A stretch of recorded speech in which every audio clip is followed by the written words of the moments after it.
All right, people, your boy man Mike here, coming with you guys with yet another edition, rendition, edition, new edition of Atlanta Falcons Heavy Hitters, man. Go ahead and introduce yourself, the one at the top above me. Hey man, y'all know it's your boy Jew. Y'all go check out the channel Jew Talk Sports. We at y'all every Friday. It's another Falcons Friday. I'm hyped for the show. We got a lot coming for y'all in this show today. We're gonna break down some things coming up for the game on this coming next Sunday against Seattle. Man, I'm extra hyped. But y'all definitely go sub the channel Jew Talk Sports on YouTube.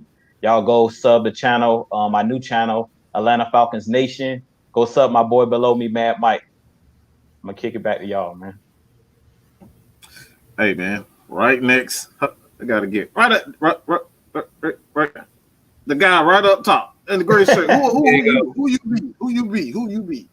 Hey, what's going on, y'all? My name is Big Low Country, new to the Atlanta Falcons Nation family. Y'all check us out. Got our new show coming up pretty soon, ATLN Sports Zone.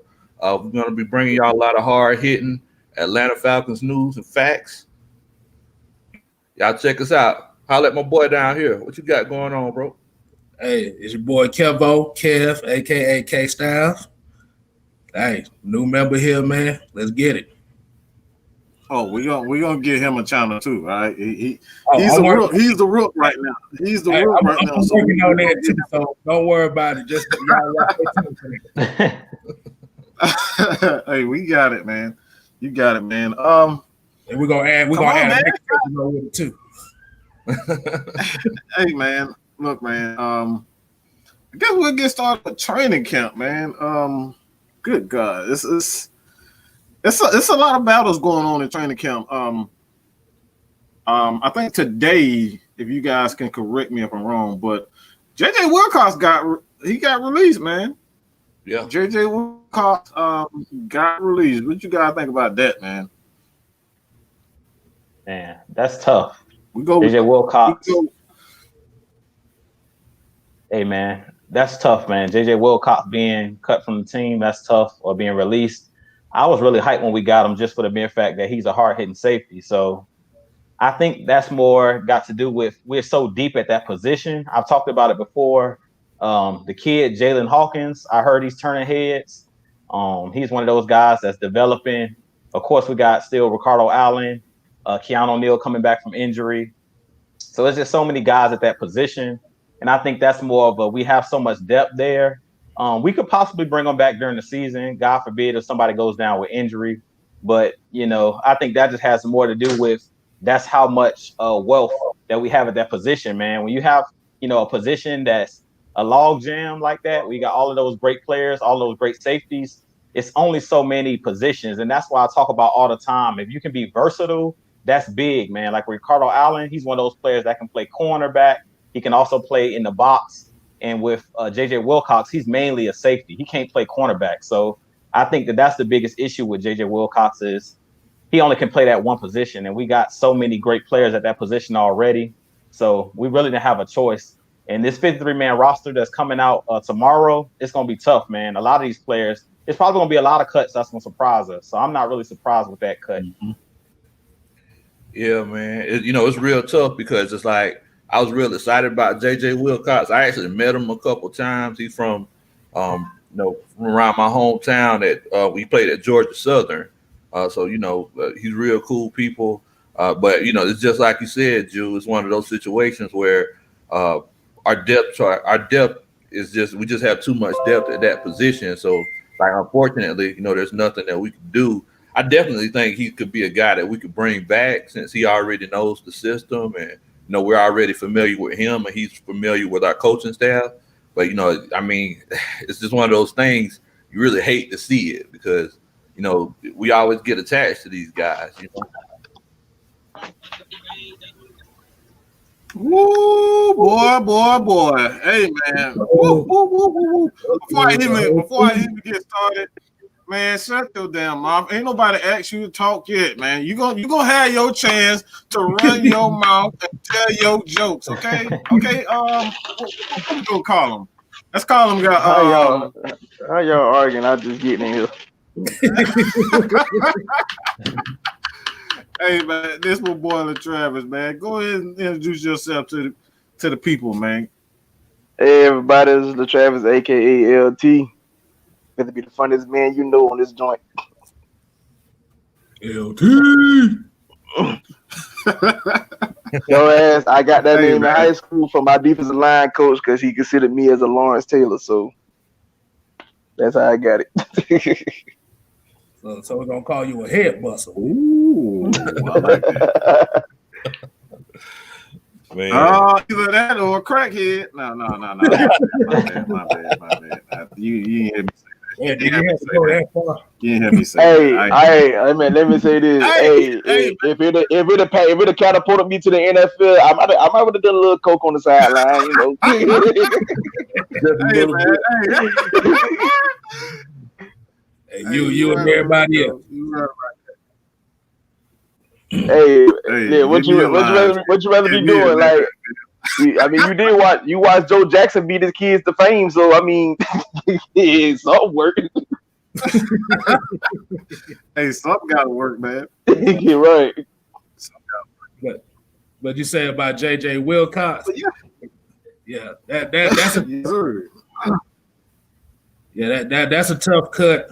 Like I said, we could have used that veteran leadership as well in that position group. But like you said, it's too many athletes, too many ball hawks. And like you said, with Jalen Hawkins showing out like he is, it's kind of tough for him to get a spot and get some playing time like that. Mm-hmm. About plain and simple as I can put it.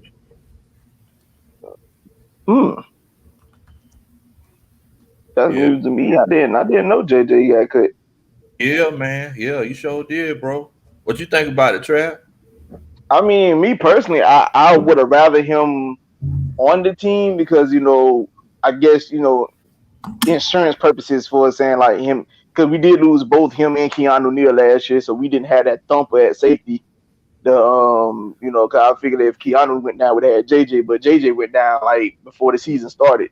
So by us losing both, that lost, you know, that was that person. I guess that consider that fear factor going across the middle. But I mean, unfortunately, the man was cut. I mean, apparently, what Quinn and company is seeing is they seeing some great talent from their younger guys. So I'm gonna trust their decision because you know we can't we only getting highlights every day. We can't see nothing. None of us able to attend training camp due to COVID-19. So I just have to trust their word for it, and we'll see come September 13th. Exactly. Yeah. Yeah, man. It's kind of like you said, you know, it's kind of like when you talk about Trav not having that head buster come across the middle. You know, one of Drew's favorite sayings is keeping your head on the swivel. You come across the middle. That's one of Drew's favorite sayings that he always say. So head on the swivel, dog. Yeah, you gotta have that enforcer to come through and, you know, knock some screws sometimes. It's very unfortunate though, due to the NFL rules these days. You can't pop people like you used to, because nowadays, like, you know, people like Julian Edelman and Wes Welker, they could thrive going across the middle. See, back when we was all coming up, you know, that was a fear factor. You ain't trying to come across that middle. If you saw 52 for the Baltimore Ravens sitting there, that was like, nah. Steve Atwater. I know that Steve Atwater was no joke, boy. Him and John Lynch, Scott Case will knock your block the freak off, man. Like that, like that's something that I do miss about the game, man. It's like a lot of dudes, they literally instill like fear. We're talking about some major fear. You got them duck on when you try to go across that middle, boy. Like you try to stretch out if you want to. Yeah, like and your career will flash before your eyes. You stretch out. You gotta stretch out if you want to. She'll make your ass golf after that. You know what? I'm gonna tell you. You know, you mentioned John Lynch. I'm gonna tell you an underrated safety doing that. Like during, you know, my upbringing time. And he played for the Jaguars. A lot of people don't talk about Donovan Darius, but he was a headhunter too down in Jacksonville. So like,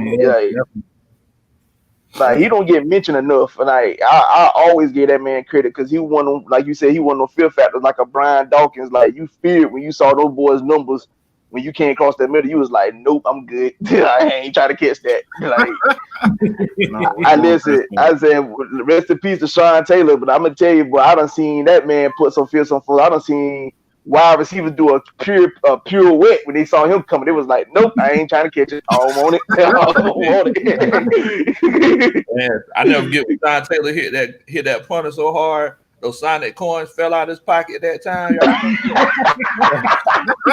I'm like, boy. And this was the Pro Bowl. That was the messed up part. This wasn't even a real game. Like this was like, you know, for fun, for kicks and giggles. And this man out here laying people in the wood. You're like, what you doing, bro? We got a whole season. Yes, but I mean, like I said, during those times, man, they took that type of fear out of the sports. Because now, like I said, you have small receivers. They don't mind going across the middle because they know if they take a lick, you know, a flag gonna come out. It's just like with the NBA, how you watch these small point guards just run through the paint, and it's like, bro, like back in the day, y'all wouldn't run through the paint like that. Y'all would get smacked up by a center. If you talking about you could just run to the paint, get a layup. No, bro. Like they done changed the game because they done changed the game completely. They know they're gonna get that whistle. That's why they ain't good. That's why they happy to go across the middle. They know that whistle's coming. Even if you near the hill, man, that whistle that damn flag gonna come out with the quickness. And that's the sad part. That's the sad part. What you just said. Even if you near the helmet, the flag coming out. Like it wasn't even a helmet hit. But if you near it, flag coming out. You're like, come on, bro. Yeah, come on, can we play any type of football? They're gonna have a flag man. Oh yeah. And a lot of times it don't even be the defender's fault. Like you gotta look at it, the receiver catch and they'll try to protect themselves by ducking their body. And so you don't win. So you went from being exposed to going into the hitter's range. So when he make the hit, now it's a helmet contact. Oh, flag out, you helmet contact. Like, dude, that's not his fault. Like he literally put his helmet where I was aiming at. I was aiming for his body. So how is my fault? Like it's hard to play defense these days. I miss it. It's tough, I miss it with a passion. A question. All right, since this is really well, let's just get straight to Anthony right. His question. Who will make the final cut and who is on the bubble? We can start at each position, or we can just, we'll start with you. Go with you and kind of go around in a circle. Jew does below, and then we hit Trav. Yeah, we can go. Just go how you want, man. The guys that stand out for you, who's on the bubble, who is it? We're gonna start with Deidre Sanat because we talked about him last week. Deidre Sanat is one of those guys that he's on the bubble. He's on the bubble now. He might be saved. And the reason he might be saved is because Marlon Davidson right now is injured. So they might keep him on the squad as an insurance policy, kind of like my man LT was saying down low, talking about JJ Wilcox last year, how he was supposed to be that insurance policy for Keanu O'Neal, but both of them end up getting hurt. So I think the same thing with Deidre Sanat. Deidre Sanat is one of those guys that's on the bubble. I hope he stays on the team for the mere fact that I want to see what he got. I told Mike, we talked about this on the show, off the show. I want to see what Deidre Sanat has. So before I say he trash or before we cut him, I want to put him out there on the field in game time. I don't care about necessarily what he's doing in practice. I want to see him when the live games start. What does he do in the games? Because sometimes I've talked about it before. When the bright lights come on, some guys perform better in games than they do at practice. So he's one of those guys that I want to actually see during the action. Let's see what he can do because we know one of our biggest weaknesses is stopping the run. That's been one of our biggest weaknesses down the stretch over these past 2 seasons. So I want to see what Deidre Sanat has. He's the number one guy for me. That's kind of like a borderline type guy. Another guy out there as the cornerback is Jordan Miller. I really don't know what he is. He has that 4-game suspension. We all know that he, I guess PED use or whatever he did, substance abuse.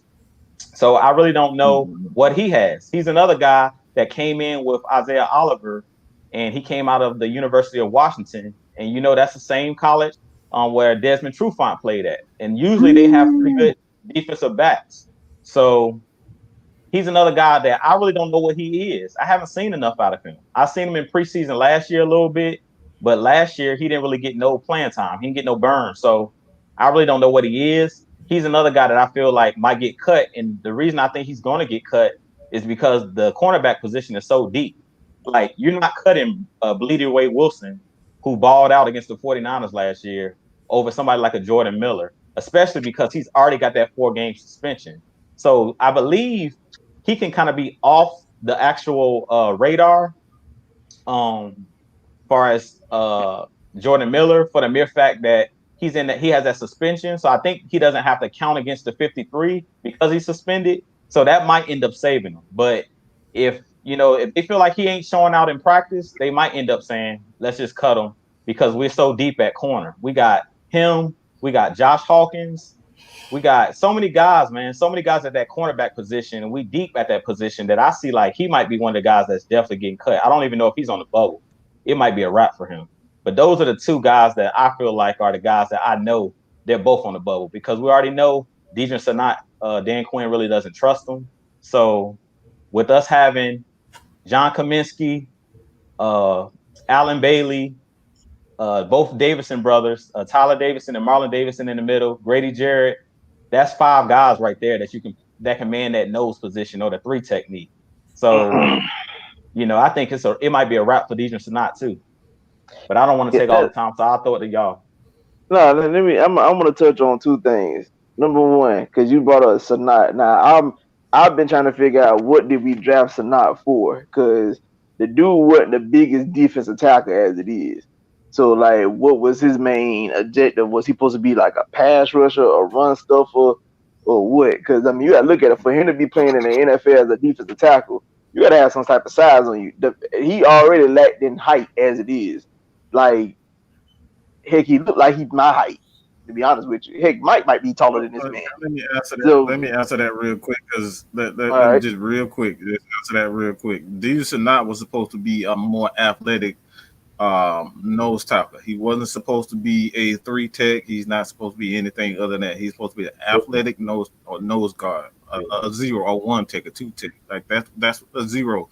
That's what he's supposed to be. So it's like people expect him to be Grady Jarrett. That's not why he brought him in. They wanted him to be a more athletic, like pretty much like Tyler Davis. Tyler Davis is not overly, athletic, but compared to other nose tackles, 1 tech, 2 tech.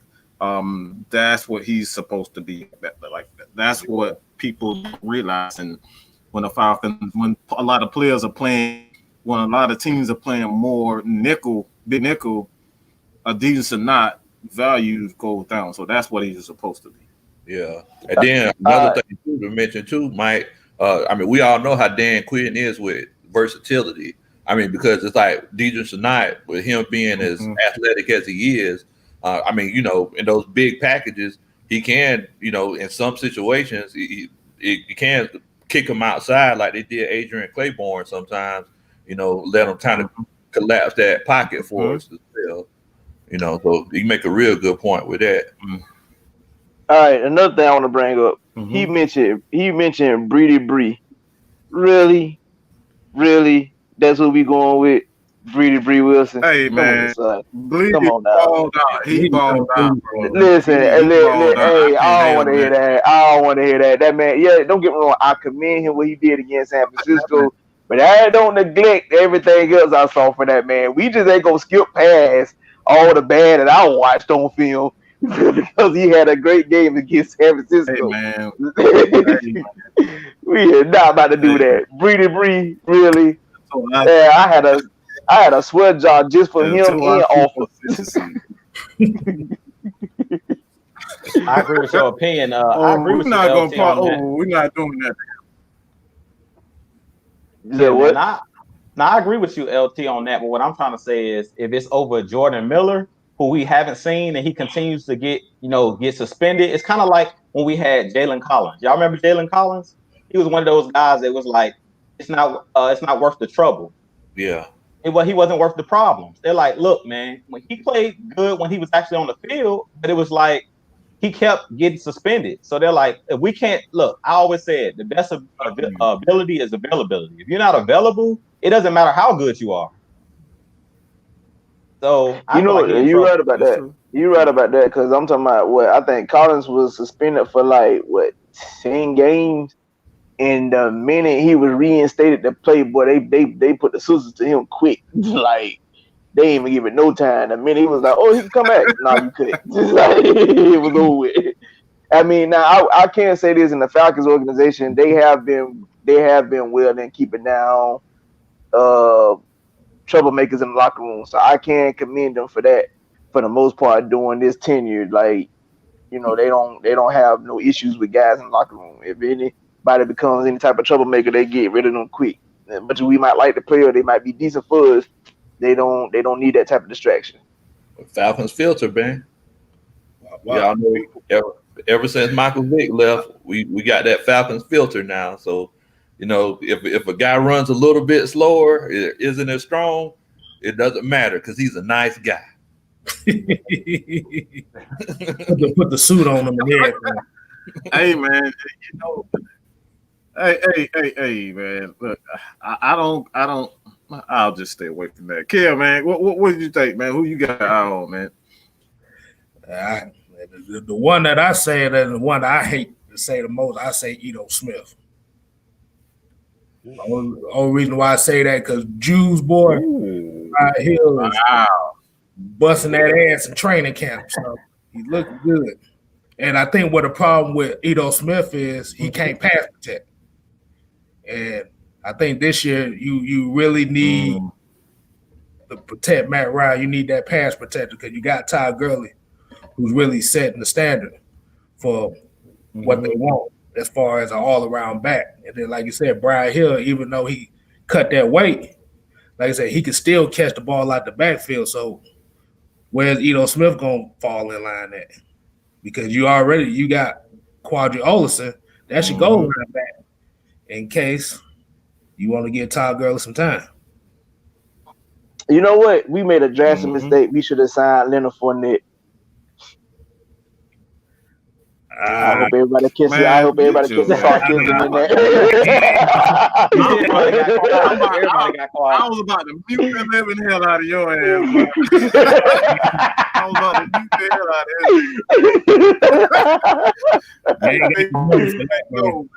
it. Who you got, man? Who you got eyes on? Talking about me? Well, like he touched on Ito and that was. Oh, okay. I bet. Yeah, I mean, I ain't gonna lie to you. I think Deidris or not.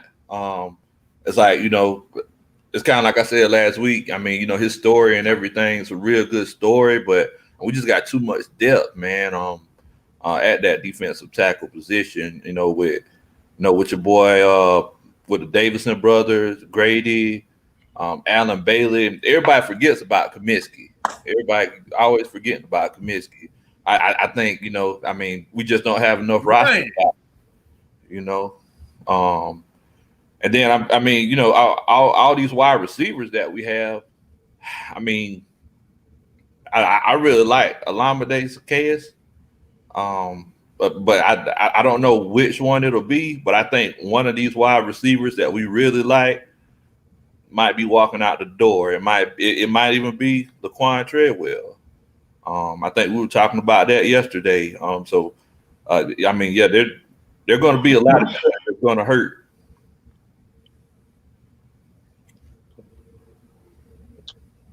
Okay. All right.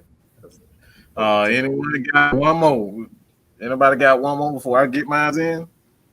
I'll come out and say I do. I think the guys that y'all had untouched on, I agree with. I think Ito was high on my radar by being cut.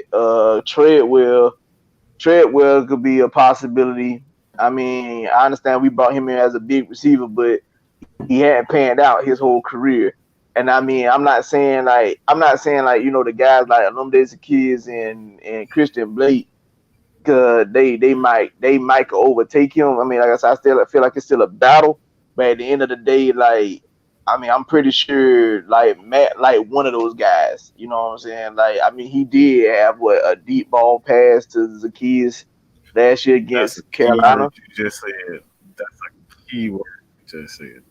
I love what But you just said. I love what he didn't say. He did not say the offensive coordinator. He said what Matt Ryan likes, and that's going to be the key. Whoever Matt Ryan likes to throw to, it doesn't matter what we think about Laquan Treadwell. If he thinks if he likes to throw to Laquan, if he likes to throw targets, that's what you're going to see. It's like when you look at Matt Ryan and his career, he's always like to throw to bigger receivers. And I think that's going to play a huge part. Like, I really think that's going to be a huge part as far as the receivers is concerned. And might be right about that, Trey. Like, I think that when you look at it, I even hate to say this, but I think when it all comes down to it, man, it just doesn't have enough chemistry and time to work with Cohen, and that right there in itself, I think that puts him at a disadvantage. And man, you know, you read my mind. I think like that's right. that was exactly what I was. That was exactly what I was looking for, chemistry. Because Matt thrive on chemistry. He loves chemistry. If he could be in sync with you, he thrives at best. So like that's gonna be very telling. And like I said, with Christian Blake and the Illuminates of Kids, they have already a year's worth of work under him. Beats that Treadwell just got signed 6 months ago. So we don't know what you're gonna bring to the table. But like I said, Matt got chemistry with the other guys, so I mean, I don't know if they did their little workouts in Cali. I think I seen a report that Matt did his normal workouts in California, but I'm not sure. I think they did because Julio was there. Yeah, I think they did because Julio actually showed up this year. He missed the last couple of years, so Julio came this year. So, I mean, if Treadwell if we didn't have him already, and like Zacchaeus and Christian Blake was there, then that already puts him behind the curve because you don't have that chemistry that Matt would like. Oh, I'm so sorry. But some big news out of the NFL just happened, man. What? Josh Rosen just got released by the Dolphins. Yes, it just got released, man. Adam Schefter, the Dolphins are releasing Josh Rosen. I apologize for interrupting, but yeah. I have to bring up the data. Hold on. So they kept Fitzpatrick. They kept Shit's magic. They kept Fitz pick six.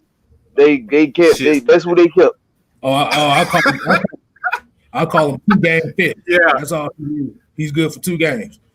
I call him Shit's magic. He will play like shit.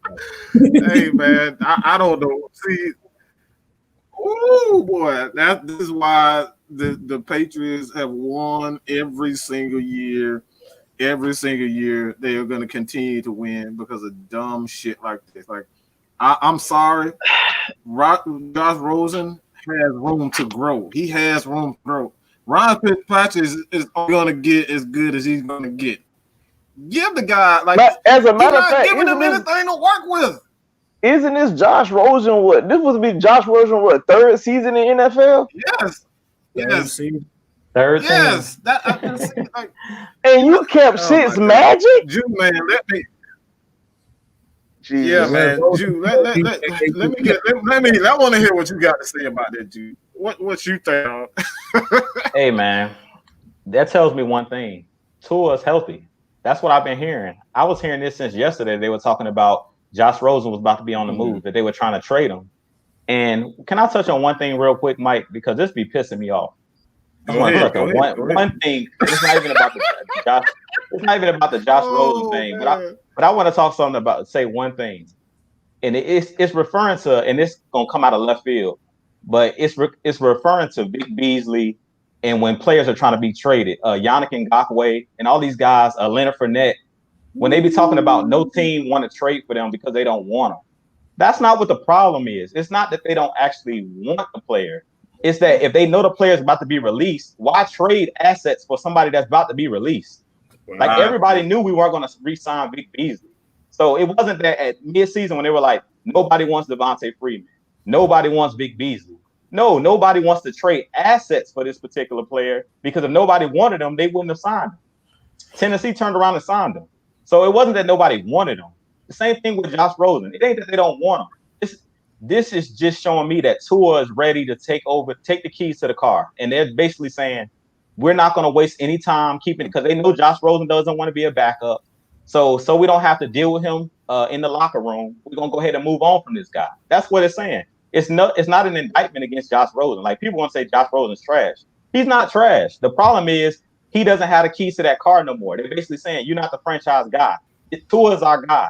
So we can put less pressure on Tua. We're going to go ahead and move this guy so Tua doesn't have to worry about this guy behind him. It's the same thing with Matt Ryan.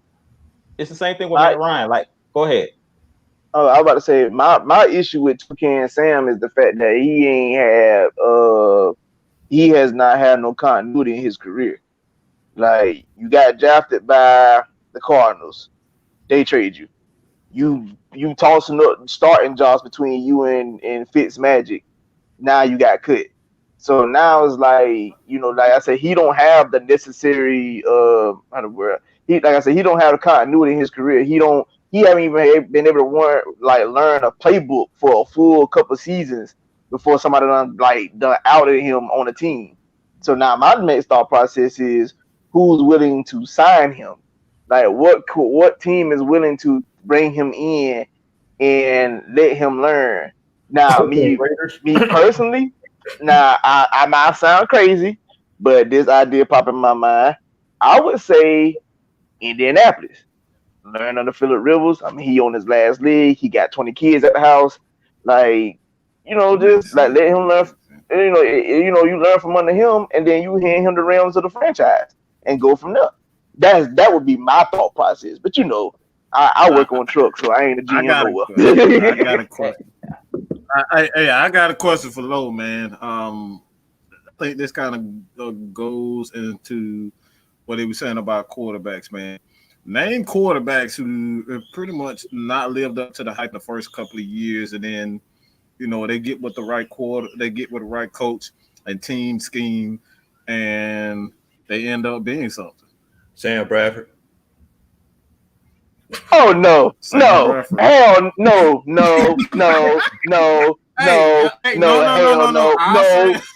He's trolling. That man needed.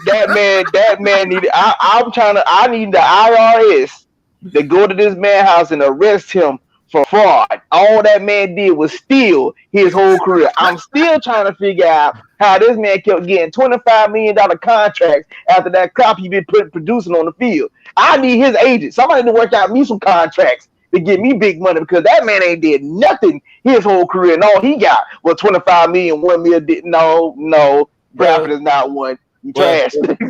I tell you what, like if you look at Sam Bradford's career, so the first 2 years he was hurt, correct? And then I know that he changed. I think he changed offensive coordinators like 3 years in a row. And now we all know how every time Matt Ryan changed offensive coordinators, that next year the production dropped. So he finally had an offensive coordinator for 2 years, I believe, when he went to Minnesota. Like he was like a borderline. He put up the numbers until he got that knee injury. Until that knee injury, he put up numbers. That man Sam Bradford put up numbers until he got injured. Go look at his numbers. Until he got injured, Sam Bradford did something. Yeah, go look at his numbers. That's the truth. Hey, we got Google. Yeah. You can Google that yourself. Right? I don't need Google. I don't need Google. I am NFL mobile. Like, I don't need Google.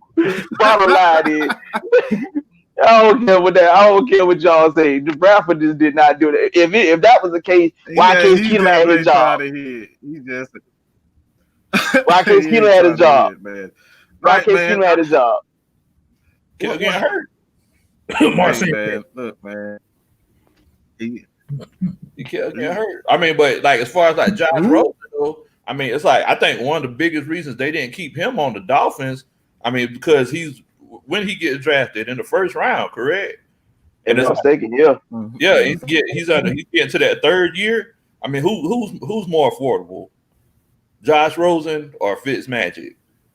I mean, so you mean shit, Patrick. At the end of the day, I mean, it was just dollars and cents, man. I mean, it's like just like Juice said, it's obvious that Tua is healthy and he's going to be Russell Wilson Jr. moving forward. I mean, why have another guy coming up that's going to, you know what I'm saying? Two guys. Why have two alpha males on the team whenever we can just get rid of one of them and save some money? So who's going to be the starter for Miami week 1? Tua. All day. I think Fitzpatrick probably be the day one. I about to say I put 20 on Fitzpatrick. You got Yeah.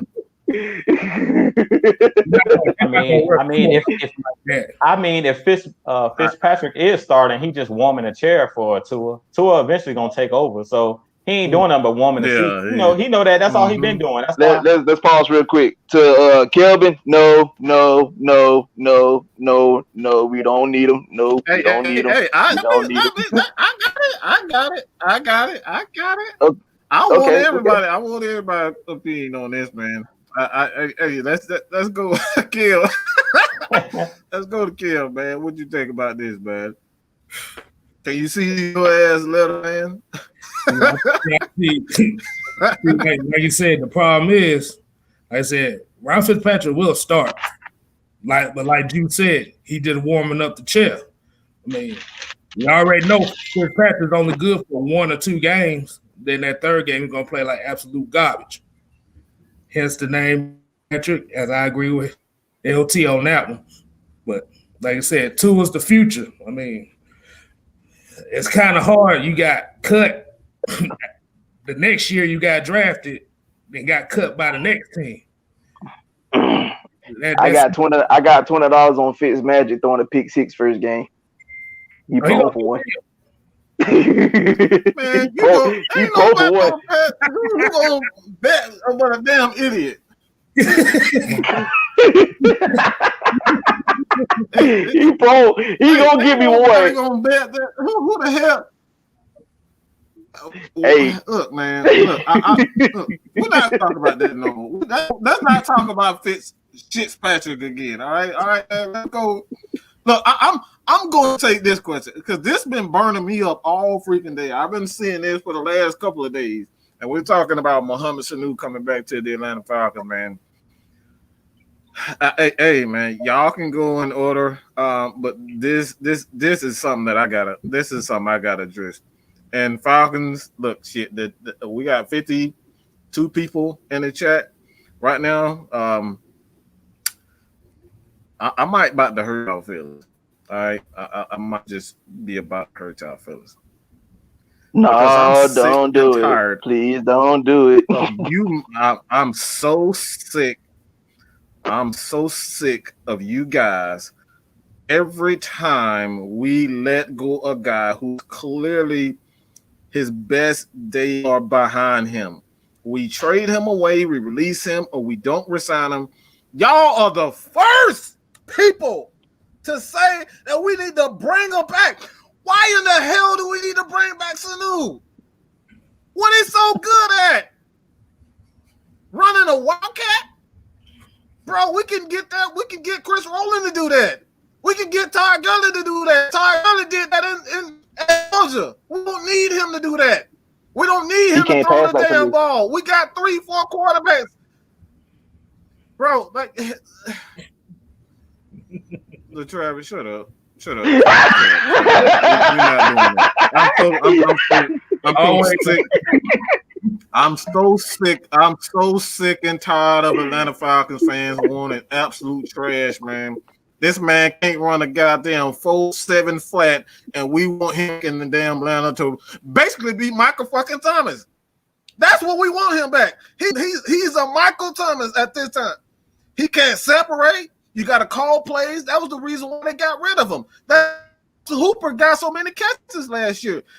As he could not open. Muhammad Sanu could not get open. This is what we saw on film. The film doesn't lie. He's slow. He can't get open.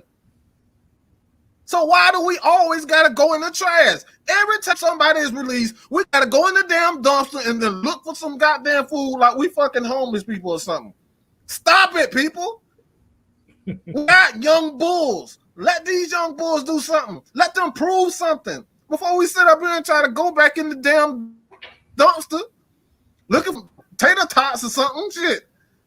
Ain't no damn tater tots in there. It's old ass molded bread, okay? Old ass molded bread. That's what you're gonna get when you shopping in the damn dumpster. Stop it, people. All right. So whoever want to go from there, like, go, man, because I'm so fucking sick and tired of making videos about Muhammad fucking Sanu. Let's make some damn. Let's make videos about how. Let's talk about how he can do something. Let's talk about how. Everybody know who I'm talking about when I say that. Let's see what he can do. Why do we always gotta shop in the damn dumpster for people that we already know who he is? We know what Muhammad Sanu is. Now, we don't know what Russell Gage. He could be much better. He could be much better than Muhammad Sanu, but you guys don't want to give him a chance because you're so stuck in the damn past. Now, the bread that you speak of that's molded, is it Captain John bread? Because I like Captain John. Really? Hey, man, look, that shit is old as biblical time bread. All right, we're gonna talk about that. Those some biblical time bread, old as molded on top of the mold. That's you said biblical. That is. You said biblical, so Jesus did feed 1,000 people with enough of bread. Biblical mold. We're talking. I'm just so sick. I'm like this. I'm just sick. I'm so sick. Just sick. I'm sick and tired of Falcons fans always want to go in the damn dumpster for old players. Michael Vick is 40 years old. Let it go, people. This is what I'm talking about. Let it go. Let it go. Please don't bring him up. Please don't bring him up. I'm sorry. I'm sorry. Please don't bring him up. Hey, I'm sorry, dog. I'm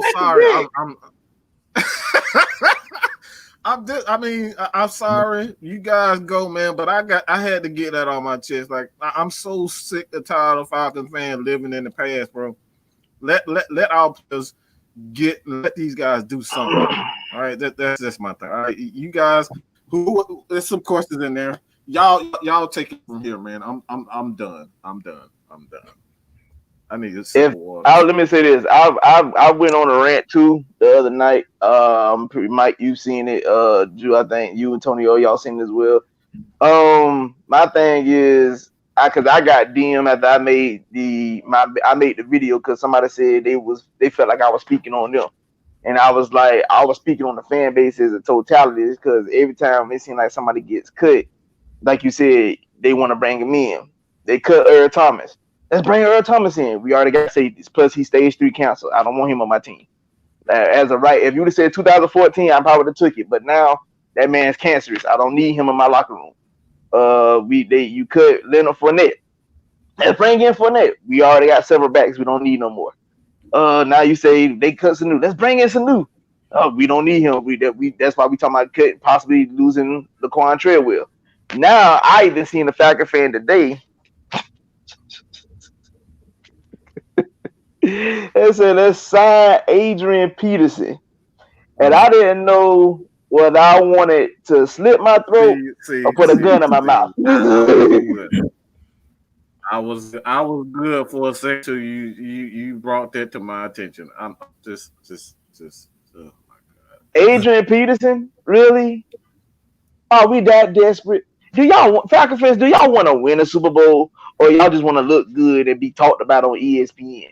Because at the end of the day, I want to win a championship. I want to be able to hoist that Lombardi up and watch my Falcons. When I see them clock hit triple zeros and we got the lead in February, whatever date that is, the very last game of the season, and we hoisting up that Lombardi, I want to be on social media crying like a punk on the floor because God, I finally saw it. My team won a championship. As a fan of the Lakers, I've been there 5 times. As a Duke Blue Devil fan, since I've been watching college ball, I've been there 3 times. All I want to see in my lifetime is the Falcons to win one. I just want one. That's it. And some of all these offensive weapons ain't gonna get you that. It seems like everybody's still thinking that it's 2010. Everybody's like, oh yeah, let's get Adrian Peterson in like it's 2010 and he could run for 2,000 yards for us. Like, come on, y'all. Come on, man. This dude is old as Methuselah. And we got 5. Not Methuselah. Not Methuselah, boy. You know Methuselah, man. I mean, come on, y'all. Man said Methuselah, bro. Y'all legitimately Come want on, to that's what I mean, though. I tell you what, Falcons fans, if y'all think we should take Adrian Peterson or Mohamed Sanu, let me see you put a 1 in the chat. If I see, but I bet I see one. Yeah, I bet I see that nail one in that chat. Everybody's entitled to their opinion. I ain't gonna be too mean. He ain't gonna be too mad at you, man. Mike's not gonna be too mad at you. I might put your ass in timeout for about 30 Let me tell you, as much heartbreak the Falcons have bestowed upon me in my lifetime, the fan base will make me denounce my fanship as a Falcon fan. Good God. Like, that's how bad it done got. Like, I used to hear people say Falcon fans was annoying. I used to think they was just crazy. I'm like, bro, we not annoying. We don't even be talking like that. But as my followers grew on Twitter and now I see y'all talk, good God, but y'all really are that annoying. Like, we have not won nothing for us to be feeling entitled. That's the biggest problem that I have, the entitlement. But we won. What championship have we got? What have we done for us to be feeling so entitled that we deserve X, Y, and Z, or we could talk the most? Listen, I'm trying to be as humble as possible. Now, the day I get a Super Bowl, then I'm a brag, gloat. I'm going to be calling, as my big bro used to do me, he's a diehard Steelers fan. They makes to call me sometimes on work nights, 3 o'clock in the morning, just to say, your Falcons suck, and hang up. So I want to return the favor just to call him at 3 a.m. and say, Super Bowl champs, and hang up. I'll be glad to be able to do that one day. But until then, I'm trying to be as humble as possible because I don't have a championship. I don't. Philadelphia got a championship before we did. Like, come on, bro. I want a Super Bowl at the end of the day. I need that championship. You can't that, man. You can't fall in love with old hoes. Go ahead. So you can't fall in love with old hoes. You can't, man. You said they, like I said, you fell in love with them when they was prom queens and stuff like that. Now she got bullet holes in her, and you want her back. Now that man said bullet holes. He said bullet holes. A couple stab wounds, some C-section scars. And a whole bunch of tattoos that mean nothing. But like Mike said, you gotta let the young guns eat. Yeah, we gotta see what they made of. Mm-hmm. Yeah, man. And what they want to do, they want to be this year. I mean, you bring back Sanu, you might as well put sand on the field and let everybody run. He'll catch up with everybody. While we at it, since we're gonna bring back some Sanu, let's see if we can get Ryder White out of retirement. See that? Complete silence. We're not doing that. Hey, Jude. Let's see what Michael Turner up to. Let's talk about this running back. No. We ain't gonna do that, man. Let's get into this running back by committee, man. Like I want to know what everybody's order. Who would you see get majority of the carries, and like how would you? If you're the offensive coordinator, how would you really kind of control the running back situation? Like, who's going to be the third down back? Who's going to be the lead back? And who's going to be that change of pace back? Who would you do? What is your order? I guess y'all waiting on me, huh? Okay. Ju. So that order, you already know, Yeah, man. Ju. Come on, man. Juju on that Hey, beat. hey, you already know, man. You already know Let that who be the the number one first and running back last time is. you say that on this live. You already know who the You already you already know who the number one running back is. Todd Gurley. Todd Gurley is the star. He Michael Jackson and this the Jackson 5. We already know it's his show. It's gonna be Todd Gurley. The second running back is gonna be Brian Hill because Brian Hill has been killing everybody at camp. 3 is Ito Smith. I told you guys we need to use him just like the Patriots used Devin White. Use him out of the backfield to catch passes. Don't have him running up the gut. Don't have him out there blocking because we've seen what happened. We played the LA Rams last year, and he was blocking, trying to block a middle linebacker coming with a full head of steam. I don't know why he was in the game to block and try to pick him up, and why he didn't try to cut the linebacker and tried to block him up top, end up getting a concussion or a neck injury. So, and then it's Quadri Olison. Y'all know Quadri Olison is basically the goal line back and short yardage back. But I really think that Quadri Olison is not going to see a ton of carries because once we get on the goal line, we know that Todd Gurley is going to get the football. Either Todd Gurley or Brian Hill, but mainly Todd Gurley because Todd Gurley is a touchdown scoring machine. He always has over 10 touchdowns. So it's the Todd Gurley show. I think they said Todd Gurley's going to get anywhere between 15 to 20 touches in a game, and that's out of the backfield as well. Like a lot of people, I think what they're missing is Todd Gurley is dynamic catching the football as well. And that's what a lot of people are sleeping on. He's not just one of those old school, you got to hand him the ball 20, 25 touches. He's one of those guys like a Marshall Faulk. He can catch the ball, he can run the ball, and you can use him as a Swiss Army knife. You also can put him out as a wide receiver, and he can just run routes. And you line him up against any linebacker in the league, it's a mismatch for the most part. The only person probably can keep up with him is on his team, and that's Deion Jones. Any other back in the league, they ain't keeping up with Todd Gurley one-on-one. So I feel like it's really the Todd Gurley show. Todd Gurley's going to really ball out because you got Julio Jones, you got Calvin Ridley. You can't watch everybody. You can't double team everybody. So if you double team and triple team and Julio, out of the backfield, it's going to be man coverage pretty much every time unless they're in some type of zone, cover 3, cover 2. But I really think that Todd Gurley's going to eat. And what's going to end up happening, once he start eating, everybody's going to move up. They're going to have to load the box because Todd Gurley is one of those guys that's a top 5 running back in the league. A lot of people were talking about last year when he was injured. He still had I think he had about 14 touchdowns last year. So I'm like, even on an injured, even in a season when he was so-called injured, he still balled out. So I really feel like it's going to be pick your poison. But I really think that right behind him is going to be Brian Hill. Him and Brian Hill going to get the bulk of the carries. I don't even think all 4 of those running backs are going to dress every game. I really see Quadri Olison or Ito Smith being over there in a jumpsuit, holding on, with a clipboard and an earpiece in their ear. I don't see all 4 of those guys dressing out because you're going to need the defensive depth. So you're not going to be able to have all of those guys dressed out, all of those wide receivers, all of those running backs. You guys remember last season where half the season, Brian Hill and Quadri Olison weren't even dressing for the first part of the season. So I see the same thing this season. I see them dressing probably 3 running backs each game. And then it's going to be somebody's going to get the short end of the stick. So really, when you get out there, you're going to have to ball out. Like Ito Smith, Brian Hill, and Quadri Olison, those guys are going to really have to show what they got. Because if they don't ball out, and I really think it's Ito Smith and Quadri Olison, because I think they've seen enough of Brian Hill in camp in preseason last year, and then the opportunities that he got last year, they see what he can do. So the guys behind Todd Gurley and Brian Hill, those are the guys that's really got to show their stuff. Because Ito Smith and Quadri Olison, they're going to have really limited touches. I mean, talking about like maybe 3 touches, if that.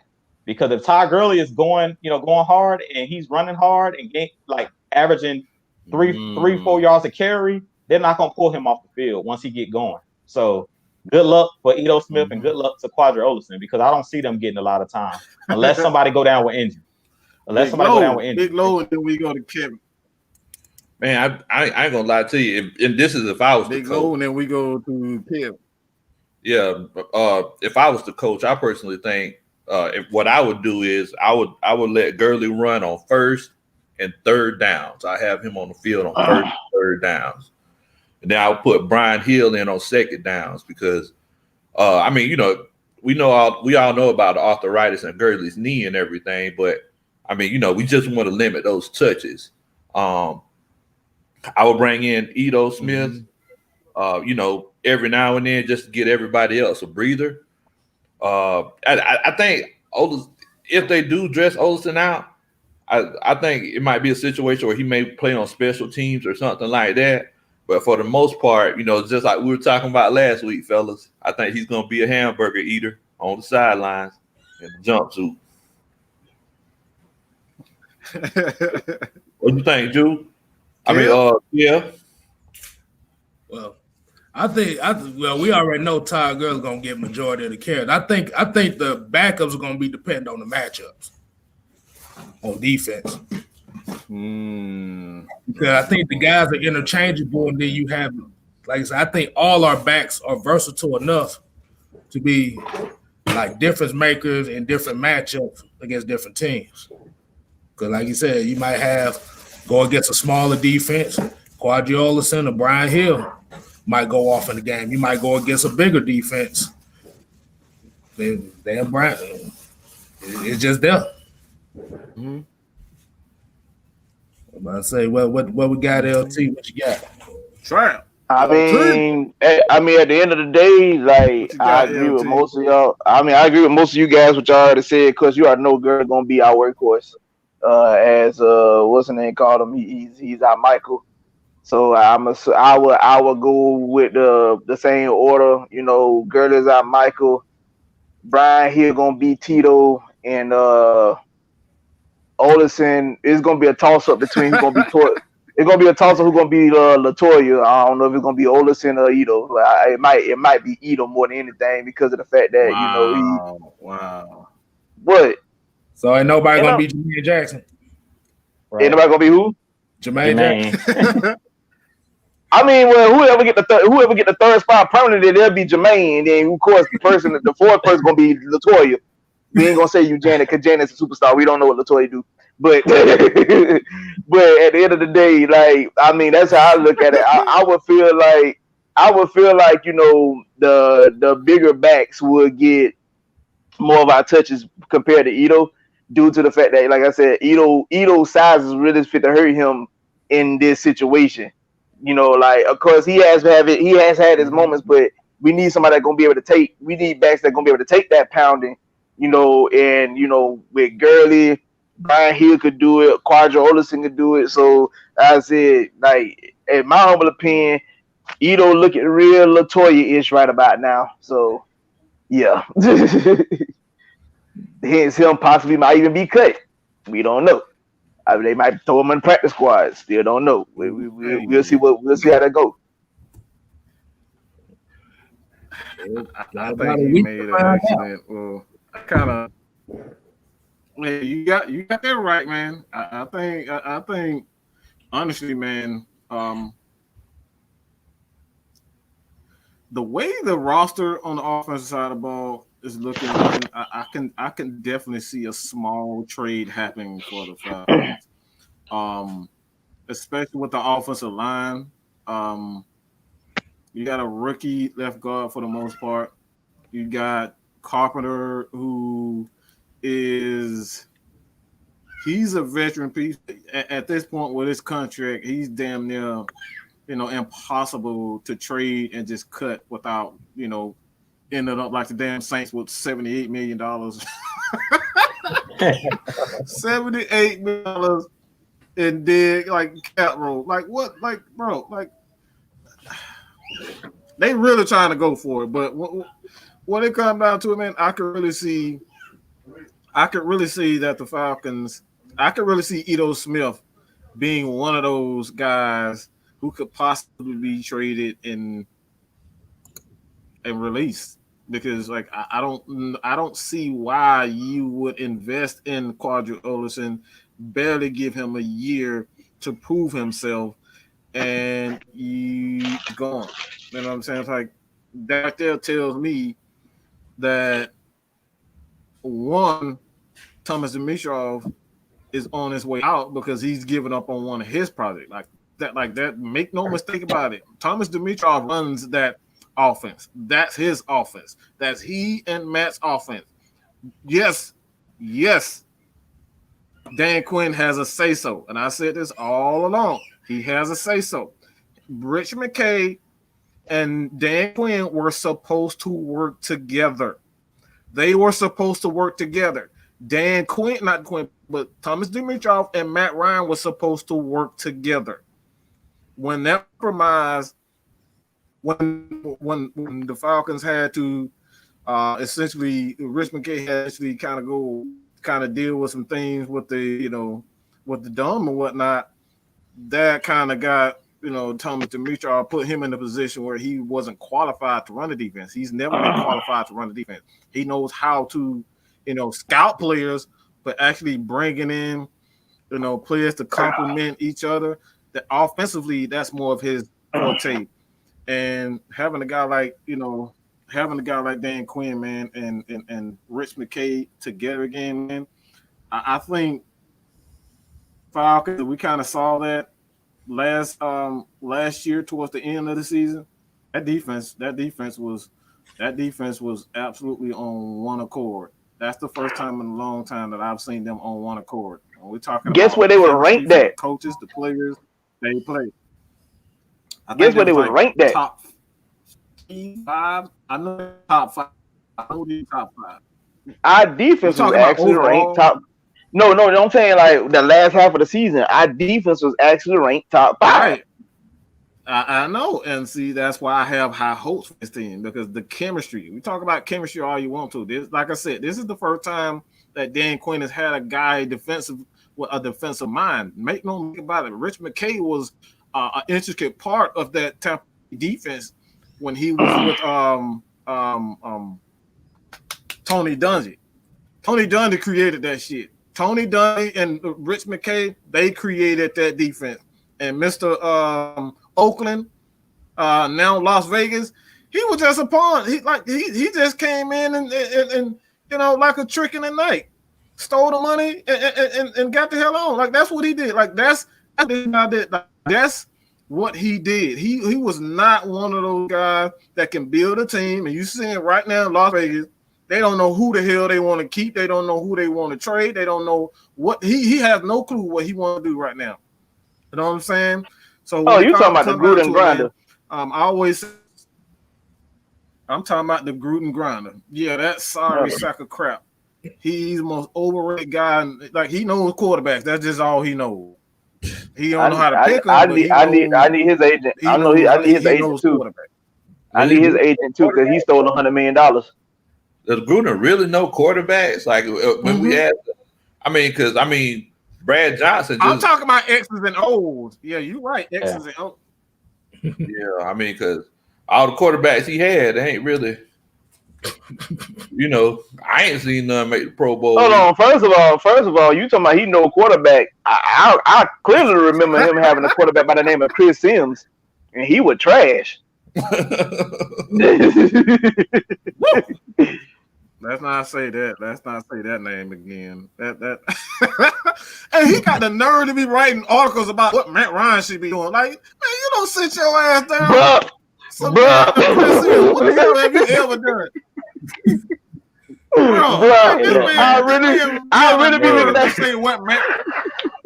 Hey, some people are better analysts than they are players, man. He better. He ain't neither. He ain't neither. He ain't neither. He ain't neither. He ain't neither. He ain't neither, dog. Well, in 2016, he did predict we were going to the Super Bowl, though. That I do remember that. When? I remember that, Chris, before the season started. Yeah, I can predict that.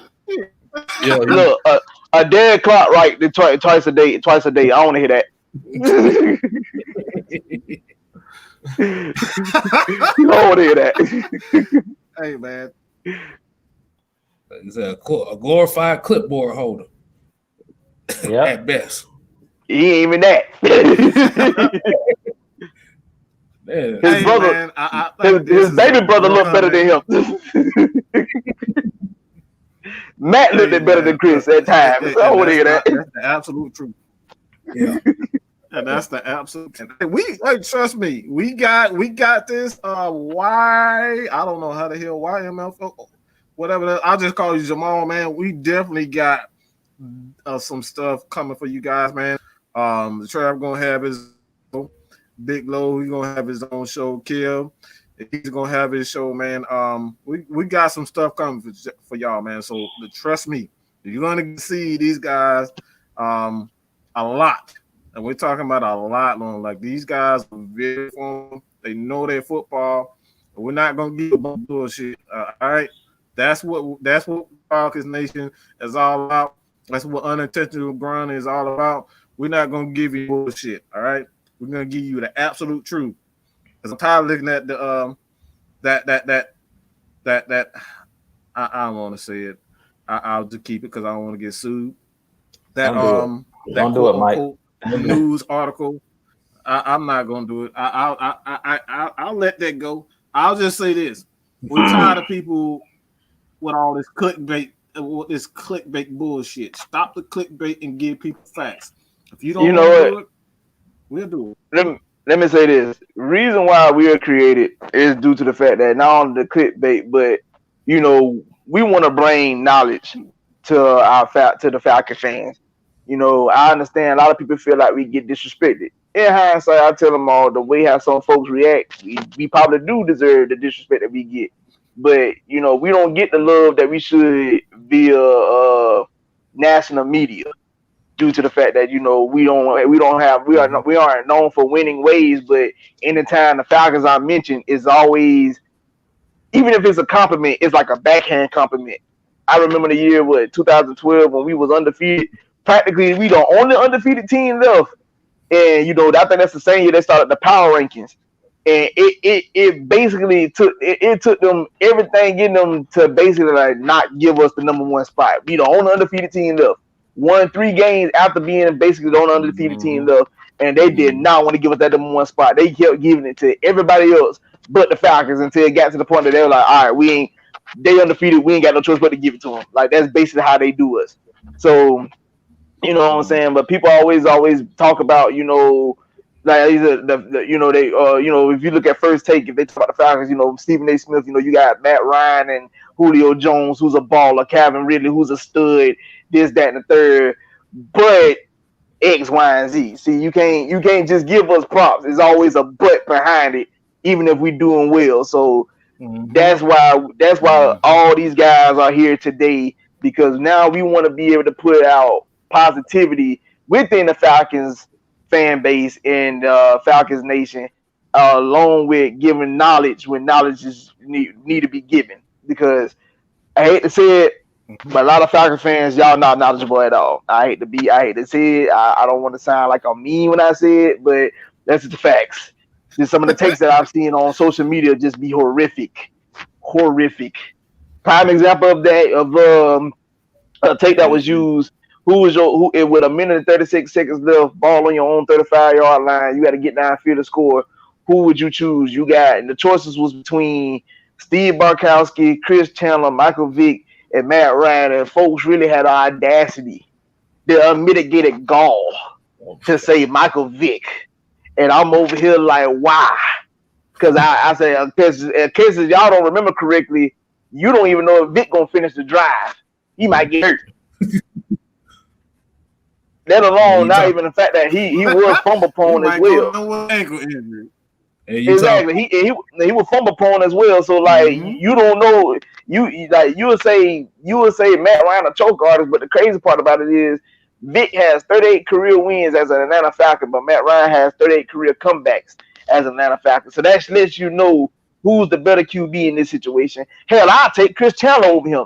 I mean, I know people might be like, that's kind of disrespectful, but let's be honest here. After the missed field goal by Gary Anderson in the NFC Championship game, Chandler put on a massive drive to get us downfield to score that touchdown to tie the game and send it overtime. That was Chandler. I mean, the biggest difference between Chandler and Michael Vick is that Chandler actually knew the playbook. Oh, Michael Vick ain't know the playbook. Don't tell nobody. Don't tell nobody. They don't know that part. Don't tell nobody. Don't tell nobody that. And Chandler was sober. I'm about to say we forget that Michael. Wow! You threw that one in there too. I'm about to say we forget Michael Vick couldn't throw a short pass to save his life neither. But I ain't never seen a man that be want to throw 90 He threw that 90 mile short per pass hour 90 miles fastball. an hour, boy. Exactly, boy. That man want to throw a 95 mile per hour fastball on a 5-yard outright. Like, boy, what is you doing? Bro, he's standing right in front of you. He's standing right in front of you. What are you doing? He's standing right there. You ain't gotta throw the ball that hard. Y'all can't tell me that Alger Crumpler don't see a cardiologist, because I know his chest kept getting caved in. Big passes. Every time he had. Every time Vic threw a pass to Alger Crumpler, you heard that man pass fault. That's how you know you throwing the ball entirely too hard. Hey, you know that he started taping them hands up real quick. Oh yeah. Cause he had gel fingers after the game. That's why. Shoot, it rough catching that man pass. Change the subject. Just let me change the subject real quick. Hey, look, man, Michael Vick. I'm just tired of. I'm honestly just sick and tired of just Michael Vick, man. And people who just can't, like I said, people just can't keep out of the past. Like, that's the past. All right, we got past Joe Anderson, the Dirty Bird. We don't want to do the Dirty Bird no more. Okay, we want to make up a new dance. You know what I'm saying? Like, we got over that issue. All right, so a lot of people got over, you know, not Matt Ryan, but a lot of people have gotten over the 28-3 stuff. Like, it doesn't bother me like it used to. You know what I'm saying? And that only lasted, you know, a couple of months for me, maybe 1 month. You know what I'm saying? Because look, man, we were that close, but like it lasted a day for me. And it's kind of what I'm going with this. And I love this question right here, and because it goes into my next question. I'm gonna change it around just a little bit because Raheem Morris take Coach Quinn. These comments are moving so fast, man. If the Falcons end up firing it, look, see, this is another reason why I just like people, like I just take the time to think. And I really don't mean this. I don't really mean any harm when I say this. Like, really take your time to think about a lot of things before we really make those types of just off a whim. Morris, despite him being a DB coach, he's never won a thing. Why would you want a coach to be in charge of an entire team if he's never tasted any type of success?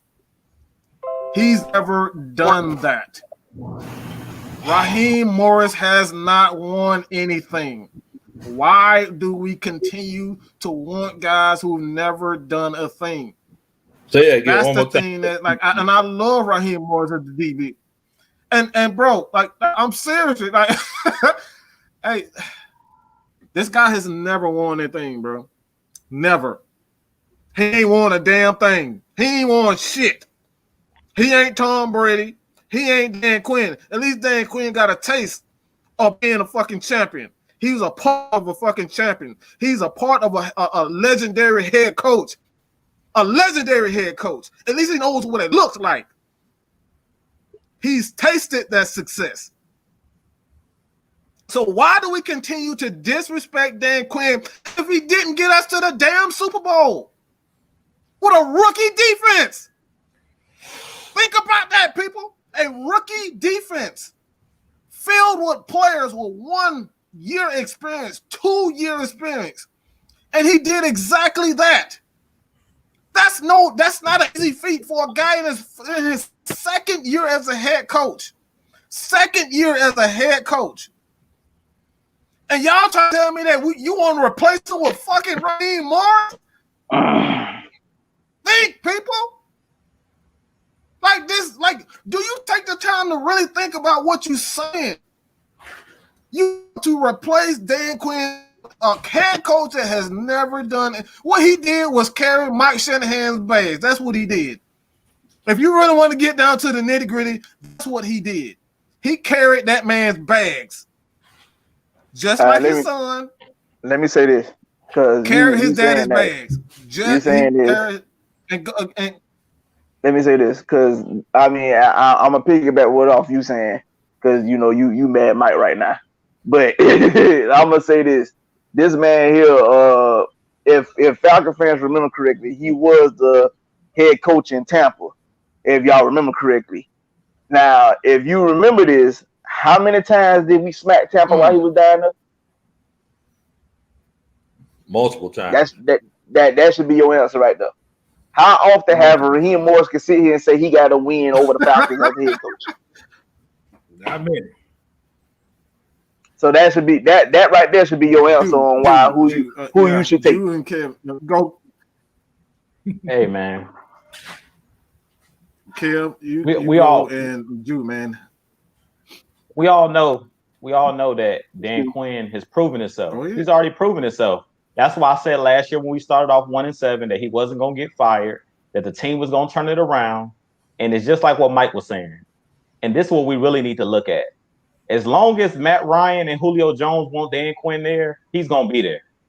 Because we don't realize how much pull Matt Ryan and Julio Jones has with Arthur Blank. Arthur Blank actually talks to his players. He's out there at training camp. He's out there on the field. He knows that Matt Ryan and Julio Jones are smart players. So when Julio Jones came out in the locker room after starting 1-7 and basically chewed out the team, basically said that this is not Dan Quinn's fault. Players are not out here executing. Players are out here doing their own thing. They knew right then and there. I knew right then and there that Dan Quinn was not going anywhere, because the worst thing you can do is piss off your star players. It's just like basketball. If you piss off your star players, Julio's not a diva. But if they try to make the Atlanta Falcons a circus and they start this every year firing head coaches, Matt Ryan and Julio Jones can demand a trade. They got that kind of pull. Trust me. People was asking me on my channel, why did Yannick Ngakoue get traded from Jacksonville? Because he told them that he was not going to play for them. Plain and simple. Even if he had to sit out, he said, I'm not playing for you guys. So the reason that the Vikings got the steal that they got and they didn't get those first round draft picks that they wanted is because they realized that Yannick Ngakoue wasn't bluffing. It's the same thing with the Atlanta Falcons. If Matt Ryan says that he wants Dan Quinn to be his head coach, and Julio Jones said that they go to Arthur Blank's office and say, this is our head coach, he's going to lead us to the promised land, Arthur Blank is going to listen to those guys, because Julio Jones and Matt Ryan don't grow on trees. Like, we really disrespect those guys, and we need to start listening to these guys when they talk. When Julio Jones says stuff, I listen, because Julio Jones don't say a lot. So when he came out and stood up for the head coach, he didn't say nothing when we fired Mike Smith. Neither him nor Matt Ryan said a peep. It was quiet as church mice in that locker room. Did nobody stand up for Mike Smith and say, hey, we want this guy. He can lead us there. They seen what Dan Quinn has. They know that Dan Quinn is a leader of men. So they know what he can do. They know what he can do. So I don't care what the fans say. I don't care what the media says. If Matt Ryan and Julio Jones say, hey, look, this is our guy, he's going to lead us to the promised land, I don't care what we think as fans. I don't care what the media says, because even the media last year on ESPN kept saying, every time we lost a game during that losing streak, Dan Quinn's on the hot seat. He's going to get fired. Dan Quinn's on the hot seat. I kept telling everybody, as long as Julio Jones and Matt Ryan are speaking out on his behalf, and as long as those players are talking about we fighting for his job, I already knew it was a wrap. When we beat the 49ers, that just put the icing on the cake. Real talk. But the players have been saying all season long, we're fighting for his job. We're fighting for his job. But in the season 6-2, that was the writing on the wall right then and there. I don't care what Thomas Dimitroff, what Rich McKay was thinking. When they seen their star players, when Julio Jones came out and said what he said, that put the icing on the cake that, hey, look, we can't move on from this guy. We got to give him another chance, because Julio Jones has spoken. He said guys are not, that Dan Quinn and the coaching staff are getting them prepared during the week, and the guys are just not executing out there on the field. Me and Mike talked about it. I talked about it last week. John Kaminsky said it recently in his media session this week, that players were out there hesitating. Guys were not out there playing full speed. And when you're out there hesitating, you're always a step slow. You got to go out there and play football, read and react. If you're out there thinking, you're a step too slow. Because quarterbacks now are too smart. When you just sitting back playing cover 3, they know where the gaps and where the holes are in the coverage. So it's easy. It's like you giving me the same test every week, and I know the answers to it. I'm gonna ace it every time, and that's pretty much what was happening to the Falcons last year. We made rookie quarterbacks and quarterbacks that was wet behind the ears, made them look like Hall of Famers. Marcus Mariota, prime example, came to Atlanta and threw for what? Dang near 400 yards passing, and he lost his job midway through the season. He couldn't even keep the game. Exactly. Please. Exactly. Please don't remind me, please. Just please. Exactly. That's why I'm going with it. That's why I'm going with it. Just please. He don't even want to hear it no more because it was disrespectful what they did to us. It was disrespectful what they did to us. Please. Yeah, man. Every time, bro, like that game pissed me off so much, bro. I just please, like, because it killed me because the crazy part about it, the week prior to that game, he looked like trash. The week after that game, he was on the bench. Like, I was like, dude, like, just no, just no. But against us, he looked like a Hall of Famer. Against us, he looked like a Hall of Famer. And that's the crazy part. In Matt Ryan's regime, that's been an ongoing thing for his team. That's why I've been telling people like to say it be Ryan's fault when we lose, and I'd be looking like how. I said because do y'all not see that we've let piss poor quarterbacks come in and look like all pros for 1 week? 1 week they look like a complete all pro, throw for 400 yards, 3 touchdowns, no turnovers. They looking fantastic, and in the following week they back looking like trash again. Like I never understood it. Like I tell you all the time, Matt Ryan's career comebacks is good and it's bad. It's good because you know you had a quarterback that can actually close the deal and get you the win when you need it. It's bad because look how many times he have had to save our franchise from losses. Not to factor in the times that he actually brought the team back and took the lead to watch your defense give it right back on the very last drive.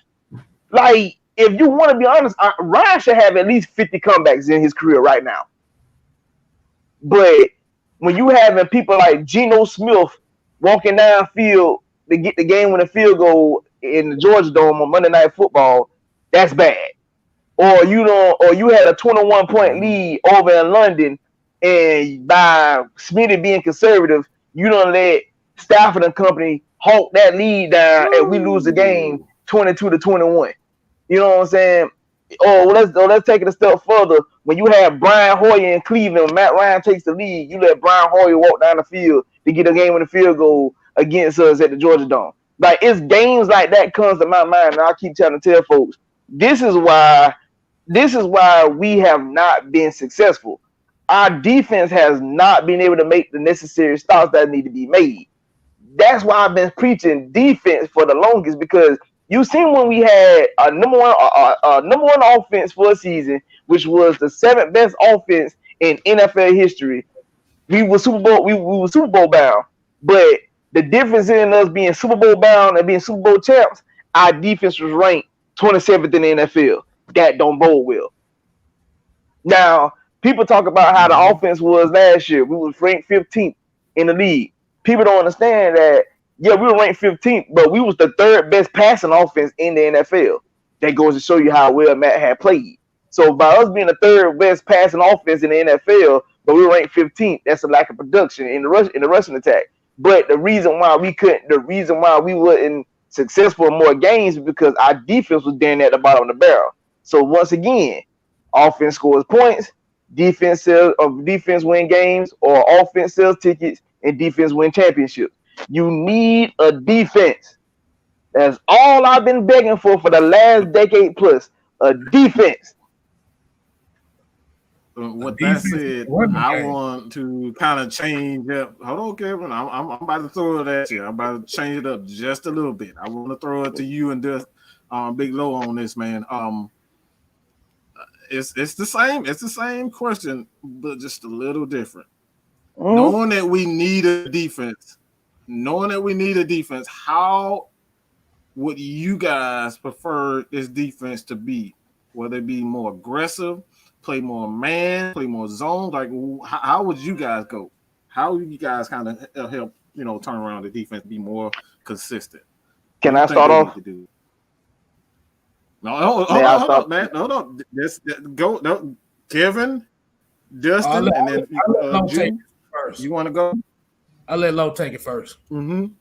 Oh yeah, definitely. I mean, go ahead. I think that well, first of all, it's like going back to I just wanted to touch on the whole defense and Raheem Morris becoming the coach situation. Mm-hmm. A lot of people don't realize that just because you're a good defensive coordinator doesn't make you a good head coach, because there's so many things that go into coaching, clock management, depth chart decisions, just organizing practices, organizing training camp, all those things go into effect.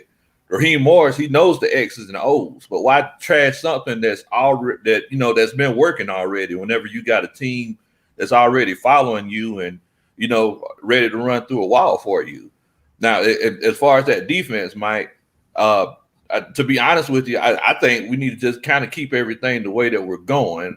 I really like this zone scheme that we're running. The only difference that I will make is that in situations, because sometimes our defense does get a little bit too vanilla. And I think that we need to learn how to make some adjustments. Like if it's a third down and long, just let those guys play man coverage and put those two safeties over the top. We don't need to get fancy, because y'all know just like I know, if you run that zone coverage, if somebody's running across the middle and they time it perfectly, they can just take it to the house on us. So, in cases like that, as far as the defense goes, I really like the scheme that we have, and I think I really like the way that we put the team together. But I think we just need to make some adjustments. I don't know if y'all noticed, but at those last 8 games last year after Raheem Morris took over, did y'all notice that we started blitzing a little bit more? Devondre Campbell was getting sacks, and quarterbacks. Whenever quarterbacks get pressure, and whenever quarterbacks don't know where the pressure is coming from, that's whenever you really have success. Ask the Blitzburg Steelers. They have these legendary defenses all these years. It's because they're bringing pressure from all over the place. Get a chance to put that quarterback on the ground. A quarterback with a clean jersey is a successful quarterback. We want to get his jersey dirty. Yeah. You said you brought up Raheem Morris and he took over. Let me reiterate real quick. First game as a defensive coordinator, 6 sacks, and I'm gonna leave it at that. 6 sacks, and then it's like what Mike was saying last week. That running game, man. Whenever you run, hold up. I'm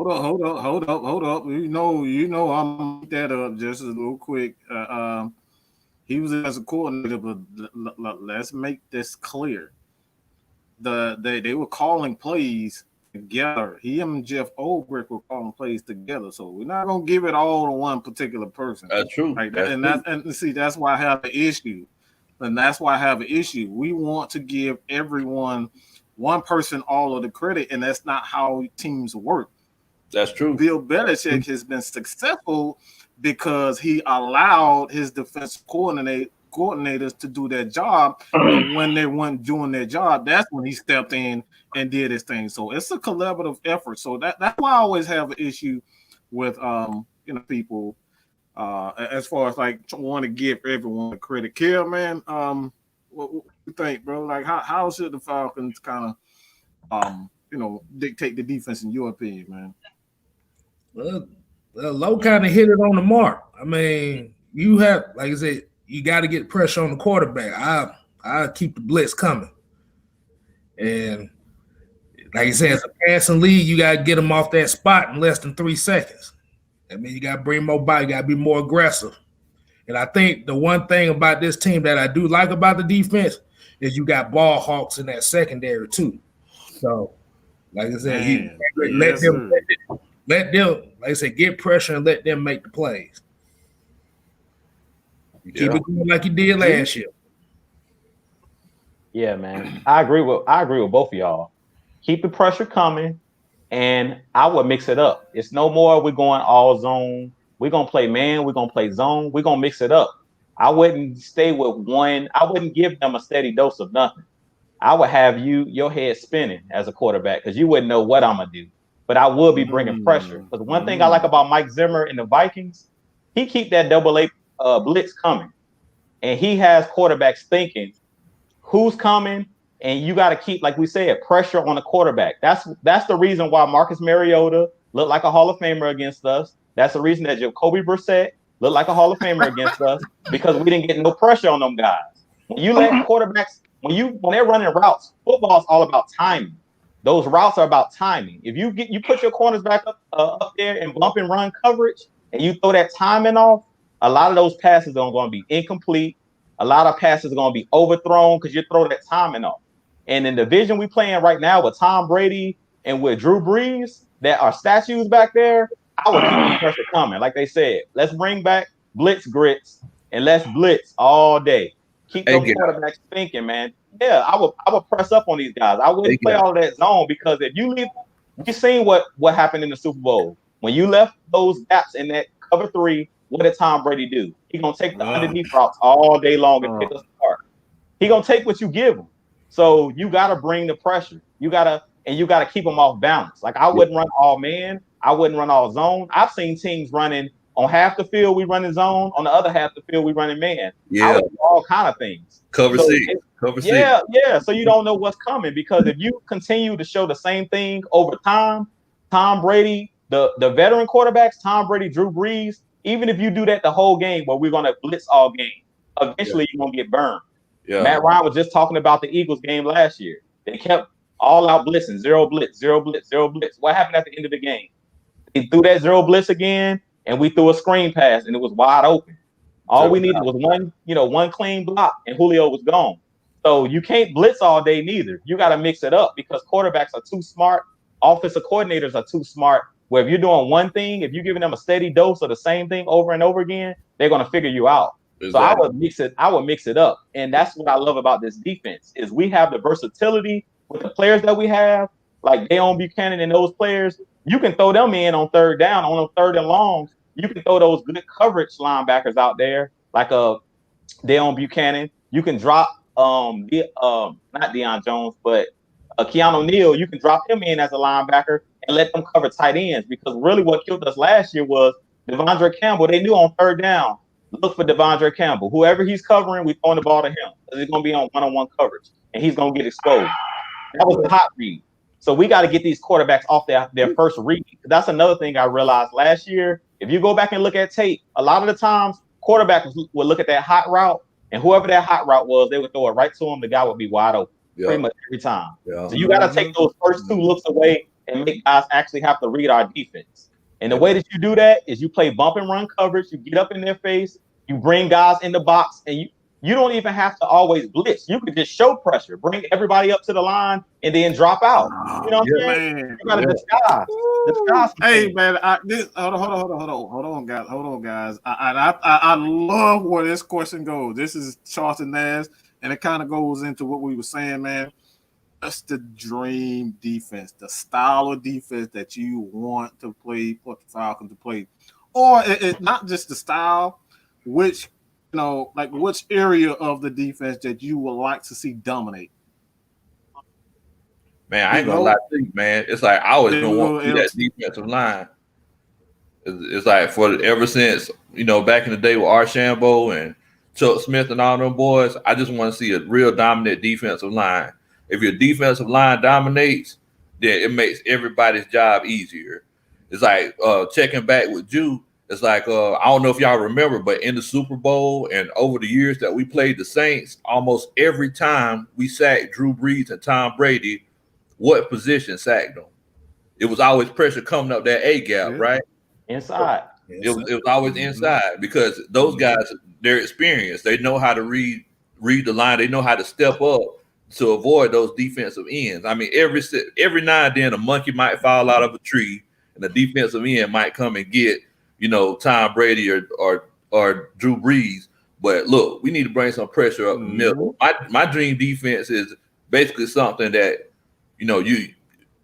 they can adjust to the situation. You know what I'm saying? Let's fake some blitzes. Let's play cover. Let's play zone on this side and man on this side. Let's play some bump and run. let's have a defensive line that gets after it. You know what I'm saying? And with some active hands, not just holding people, not just titty bumping. I want to see somebody get past somebody and get to the quarterback, put the quarterback on the ground. Yes, sir. In the same vein. Let's go. Go ahead. Mike, I think me and you don't have this conversation on numerous occasions, but you said dream defense. Man, let me tell you, man. Now somebody mentioned, the steel curtain type defense. I'm gonna stay in that division because, man, if I could ever feel somewhat similar that Baltimore Ravens defense, man. Like, and I ain't even talking about that. I'm not even talking about the 2000 defense. I'm talking about. I know. I'm talking about that 2009 defense when they went up to Foxborough in that wild card game and completely destroyed Brady and the Patriots. Like, Brady had 2-3 turnovers in the first quarter.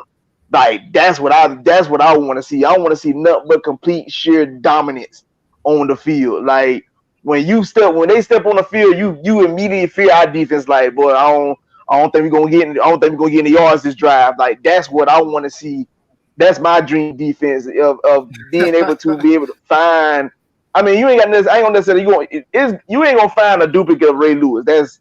That's gonna be that was like a generation of talent. The leadership, the motivation, the playmaking. It's gonna be hard for you to find that him in the Ed Reed. But if you can get like some off-brand version of them, I still take that because, like, man, those guys were just so dominant that whole game. Just like you said, that front stuff the run, they create the rush. That the linebackers, you feared them. Your receivers and tight ends, it was like, I don't want to go across the middle because they sit up there. You had a safety in Ed Reed that was a ball hawk, so you would fear because you ain't want to throw the ball you ain't want to throw the ball any kind of way because it could go back for 6. Like, oh man, just the way how those guys played, man, it was just magical to watch. So if I could ever feel the defense like that, man, I would be one happy Falcon fan. Yeah, what's going on, man? Yeah, what's man. on your mind? Hey, I gotta have that defensive line. I gotta have the defensive line getting that pressure. Yeah, like they said, you got statues in our division, and if they got the pressure coming up the middle, they can't step and make them throws. You already know Drew Brees can't see over a fire hydrant, so. Their arm looking shaky too these days. Oh, that arm shot. That arm is dead. That arm looking weak, boy. Well, it's baby shit weak. Damn. I wasn't gonna go that low.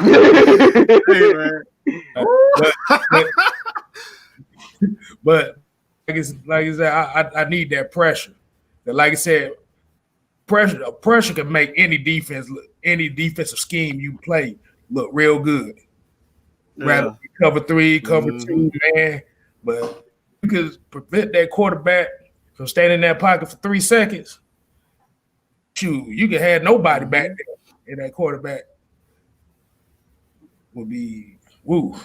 And like I said, you think about that 2000 Raven defense, like we said about it, Mike, about Tony Saragusa and them big boys they had up. Yeah, man. Yeah. Some guys are like the big uglies. That's a scary defense when they tell the offense just give us 7 points and we got the rest. That's a whole nother beast. Right there. That's scary, bro. But we gotta have Dude, what you got, man? Can you imagine going against a defense like that? Like that, like you said, like all you can tell your offense that you just get 7 and we can handle the rest of it. Like, bro, that's scary to go against. To say I can put up 7 and y'all handle, we got the rest. And the crazy part about it is that defense was so good. That they defense was so good here, they could get 7 they damn selves. That one made it so wild. Yeah, man. Yeah. Yeah. Then if you remember that Super Bowl, remember the Giants was like the #1 offense that year. And Boy, they made them look like they made them boys look bottom tier that night. They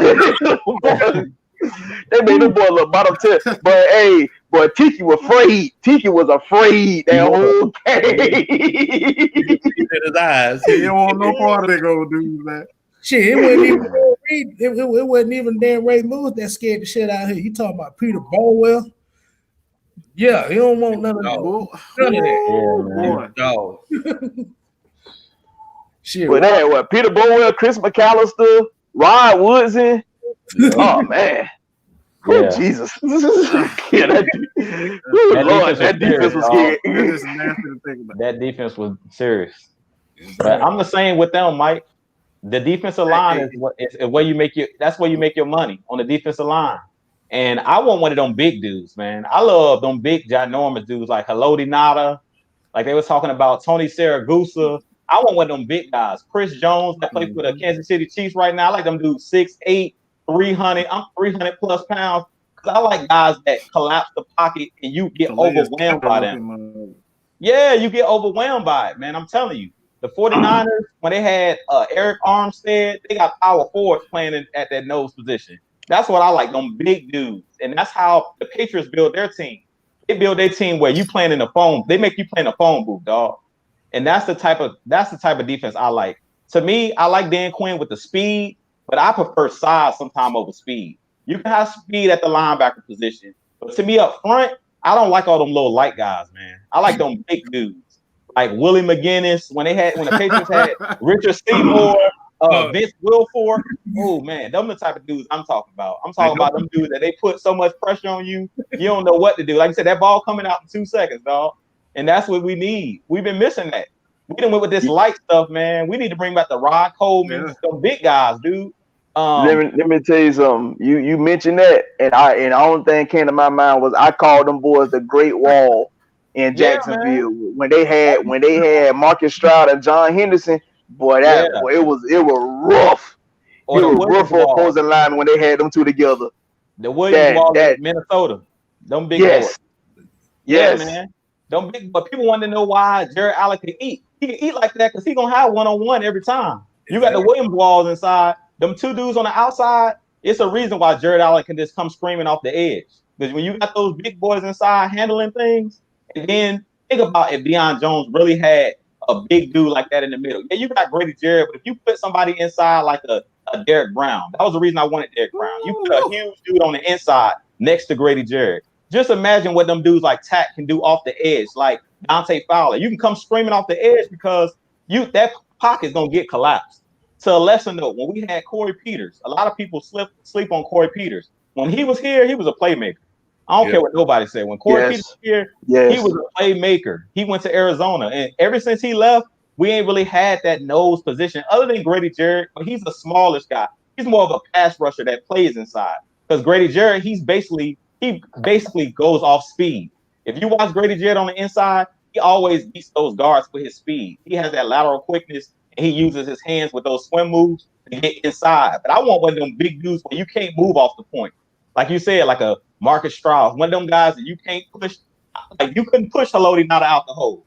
He was too big, and that's what I want. I want one of them guys where you can put 3 guys still in the hole. Oh, y'all forgetting one name too. And this was one of my favorite big guys. Grady Jackson. Big Ted Washington. Yeah, man. I thought you were about to say Grady Jackson. I already said Grady Jackson. That was obvious right there. I had to throw another. He said, that Ted was something like, you couldn't do nothing with Ted, man. Like Ted was something serious, bro. Ted, like you just give up. All right, just run around. Just run around his ass. You ain't pushing him out. You ain't pushing him out his spot. That's how I felt. That's how I felt about Grady Jackson. Like that man was pushing like 6'6", and he was in damn 3. He looked like he was pushing 4. So I mean, like I can imagine, like you try to have two guards, still trying to block that one dude. Well, like it's like the shower curtain falling on you after shower, and you ain't moving that shit right away. Hey, that's a lot of man to be pushing on, man. All day long. A lot of man to be leaning on you, Bo. All night long. That's a lot. And that's the crazy part. He had to be 2-point conversion, man. 2-point conversion. He had to be that big. I mean, he had to be that athletic. Everybody, this is what. This is where everybody's going to have their time to like. This is where everybody's going to have their time to shine. Oh, good gosh. Hey guys, I having some technical issues. Yeah. There we go. We're going to the 2-point conversion, man. This is where everybody get their last shot in as far as the Falcons is concerned. We're gonna go with Big Low, then LT. We're gonna hit Ju, then Kevin, and I'll end. All right, thank you so much. First of all, I just want to thank everybody for listening with us tonight. I definitely enjoy everybody's passion for Atlanta Falcons football. Look, Atlanta Falcons Nation is going to be bringing y'all a lot of content. My homeboy Trav down there, he's going to be riding with us. ATL Alien Sports Zone. And look, we really got a lot of great things for y'all. I also want to give a shout out to a nonprofit foundation that's doing a lot of great things in the community right now. It's called Art in the Paint. Basically they're redoing basketball courts and, just providing some services for some of the youth in our community. I want to thank y'all once again for listening. Thank you so much. I guess I'm Nick. Hey, I would like to reiterate what he said. I appreciate you guys for tuning in. You'll be seeing me on the regular soon. We'll be starting my own show as well. But if you want to, if you have Twitter, you can follow me on Twitter. We're at wordplay_kid26. I basically talk sports. Most days I probably end up creating another account for just sports related and for my very own podcast. Before I end anything, Falcon fans, can we learn to support our team better than what we do? I understand we be upset a lot of times and these guys can't piss us off, but can we please be more supportive than what we is and stop with the asinine comments? I'm tired of seeing such and such as a choke artist, mainly Matt Ryan a choke artist. I'm gonna go out and say it. I don't understand why y'all say that. That's very false. If I do film and study, that's very false about that man's name. Let's be more supportive of our quarterback and our team so we can finally get that capture that glory that we all been desperately wanting, which is a Super Bowl championship. Please, let's be more supportive. I don't want to see that toxic mess I saw on social media last year after every loss. Y'all adding football players and talking about how bad they is. Let's stop that now. Please. Let's put an end to that. Juju. Yeah, man. I want to thank y'all for watching. As always, we're going to be bringing y'all great content here, man. Atlanta Falcons Nation, they're getting ready to start their show. We here every Friday night at 8 p.m. Y'all continue to tune in. You guys definitely go hit that subscribe button on Jew Talk Sports on my channel, Mad Mike Sports. Y'all continue to hit that subscribe button. But he said it right, man. The season's about to start, but what I want us to do is just ride and die with our team. Just be ride or die. One thing I always talk about hating the Cowboy fans and all of the Steeler fans, but when they're 0-12, they ride or die. So as Falcons fans, we got to be ride or die, man. We already can't go to the stadium this year in September. So let's be ride or die, man. I'm so tired of turning on the Falcons game. It's some games where we're at home and I can hear the opposing fans in our stadium. That's sad, man. When they take over our stadium, and we got a brand new stadium. So we should be packing that thing out. As much as I hate the Saints, one thing I can say is they fans are ride or die, man. They there every Sunday packing it out. So we got to do the same thing for our squad, man. That's the reason we don't get the credit that we deserve because they call us fair weather fans. When the Falcons are winning, everybody's packing out the stadium. When the Falcons are losing, everybody need to be traded. Our Dan Quinn. And it's just like, what have you done for me lately type situation. How about we just ride or die for our squad?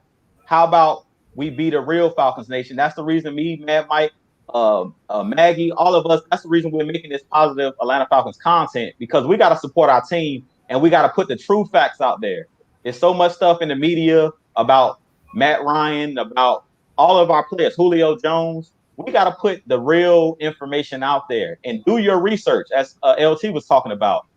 I don't really care what take you take on my channel. You can come and say whatever you want to say, but what I say is bring some backup research with it. If you want Mohamed Sanu back, I didn't get to talk about Mohamed Sanu when y'all was weighing in on it.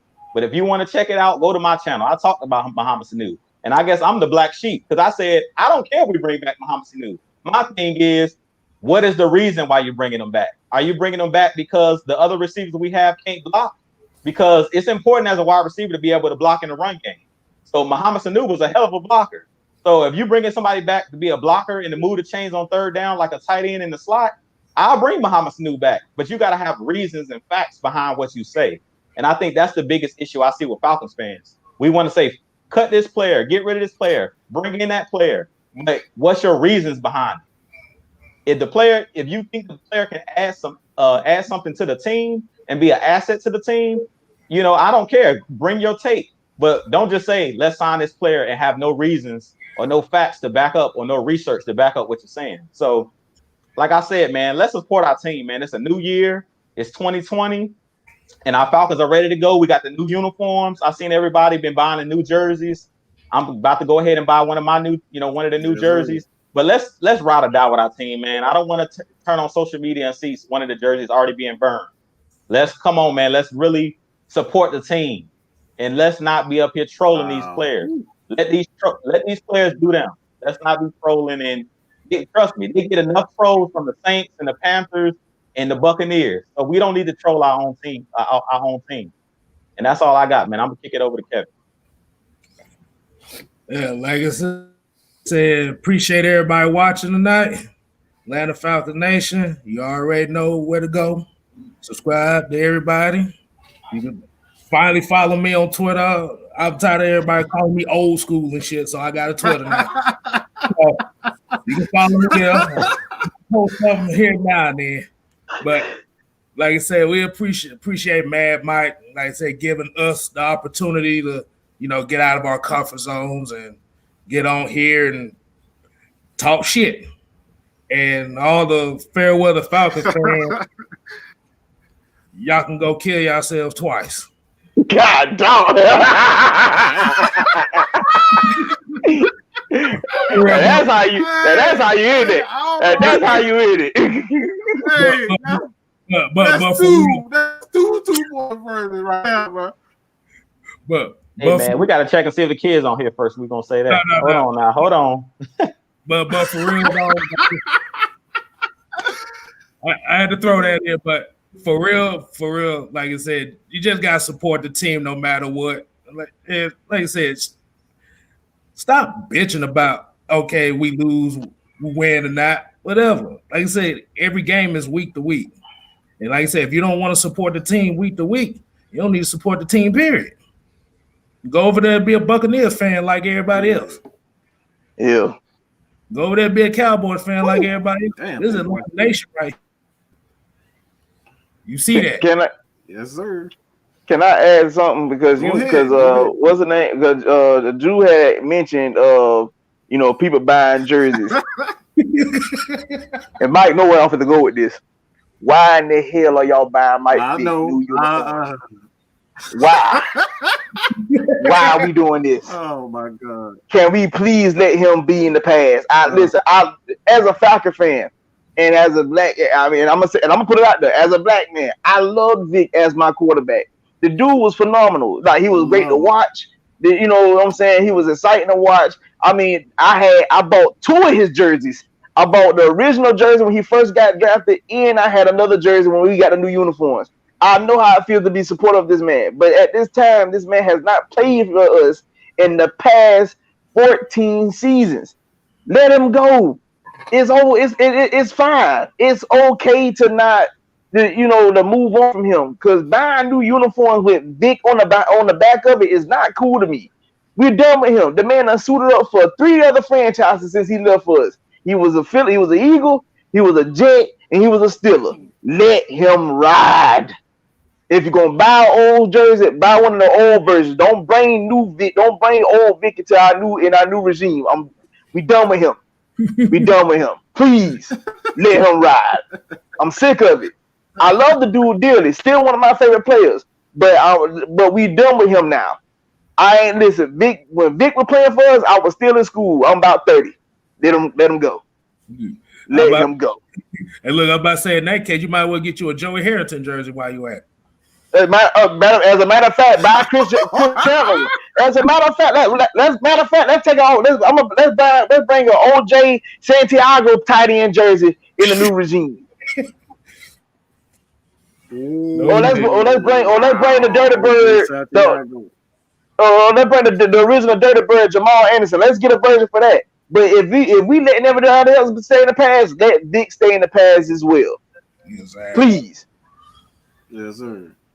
I don't want to come to no Falcon fan for my first time experiencing. I don't want to come to no Falcon team or no Falcon game for my first experience. And I'm looking at, look at all these brand new jerseys, and I see Vic on the back of one. Jesus, I might Zoro. I don't know yet. I just might. I might put a big old Z behind it like I'm Zoro.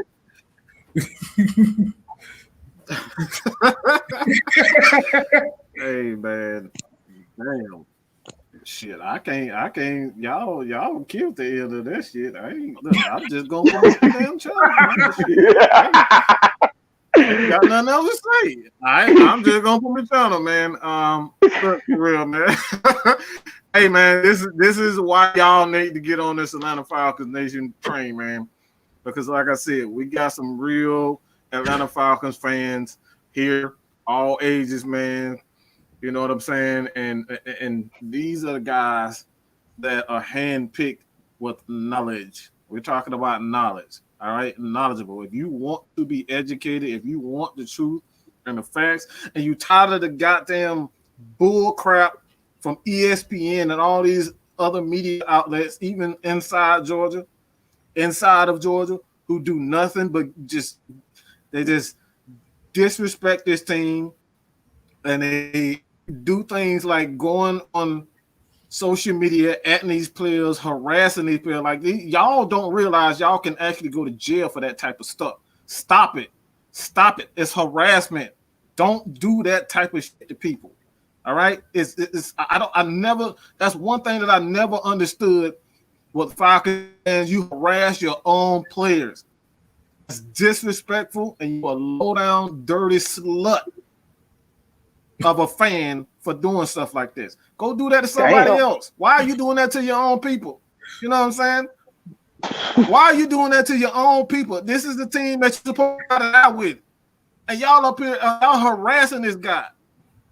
You're harassing Vic Beasley. You're harassing Devondre Campbell. You're harassing Duke Riley.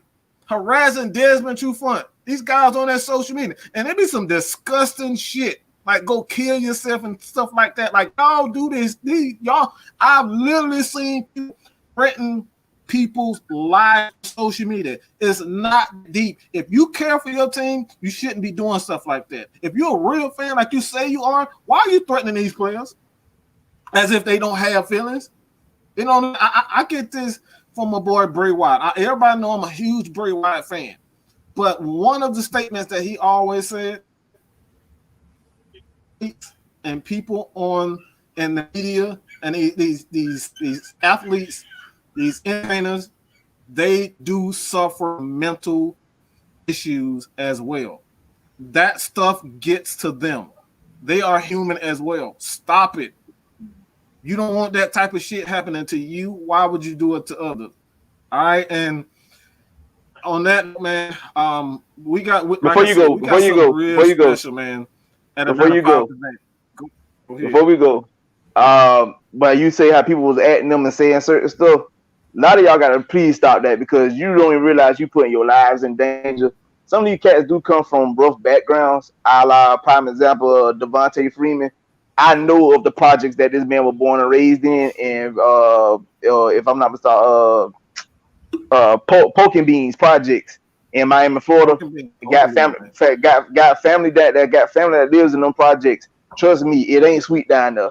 A lot of y'all be Twitter fingering it up, but you wouldn't last a day in poking beans. I know for a fact. I done been in them streets. Mm-hmm. Y'all would not last a day in poking beans, but you tweeting reckless on Twitter. Don't do that.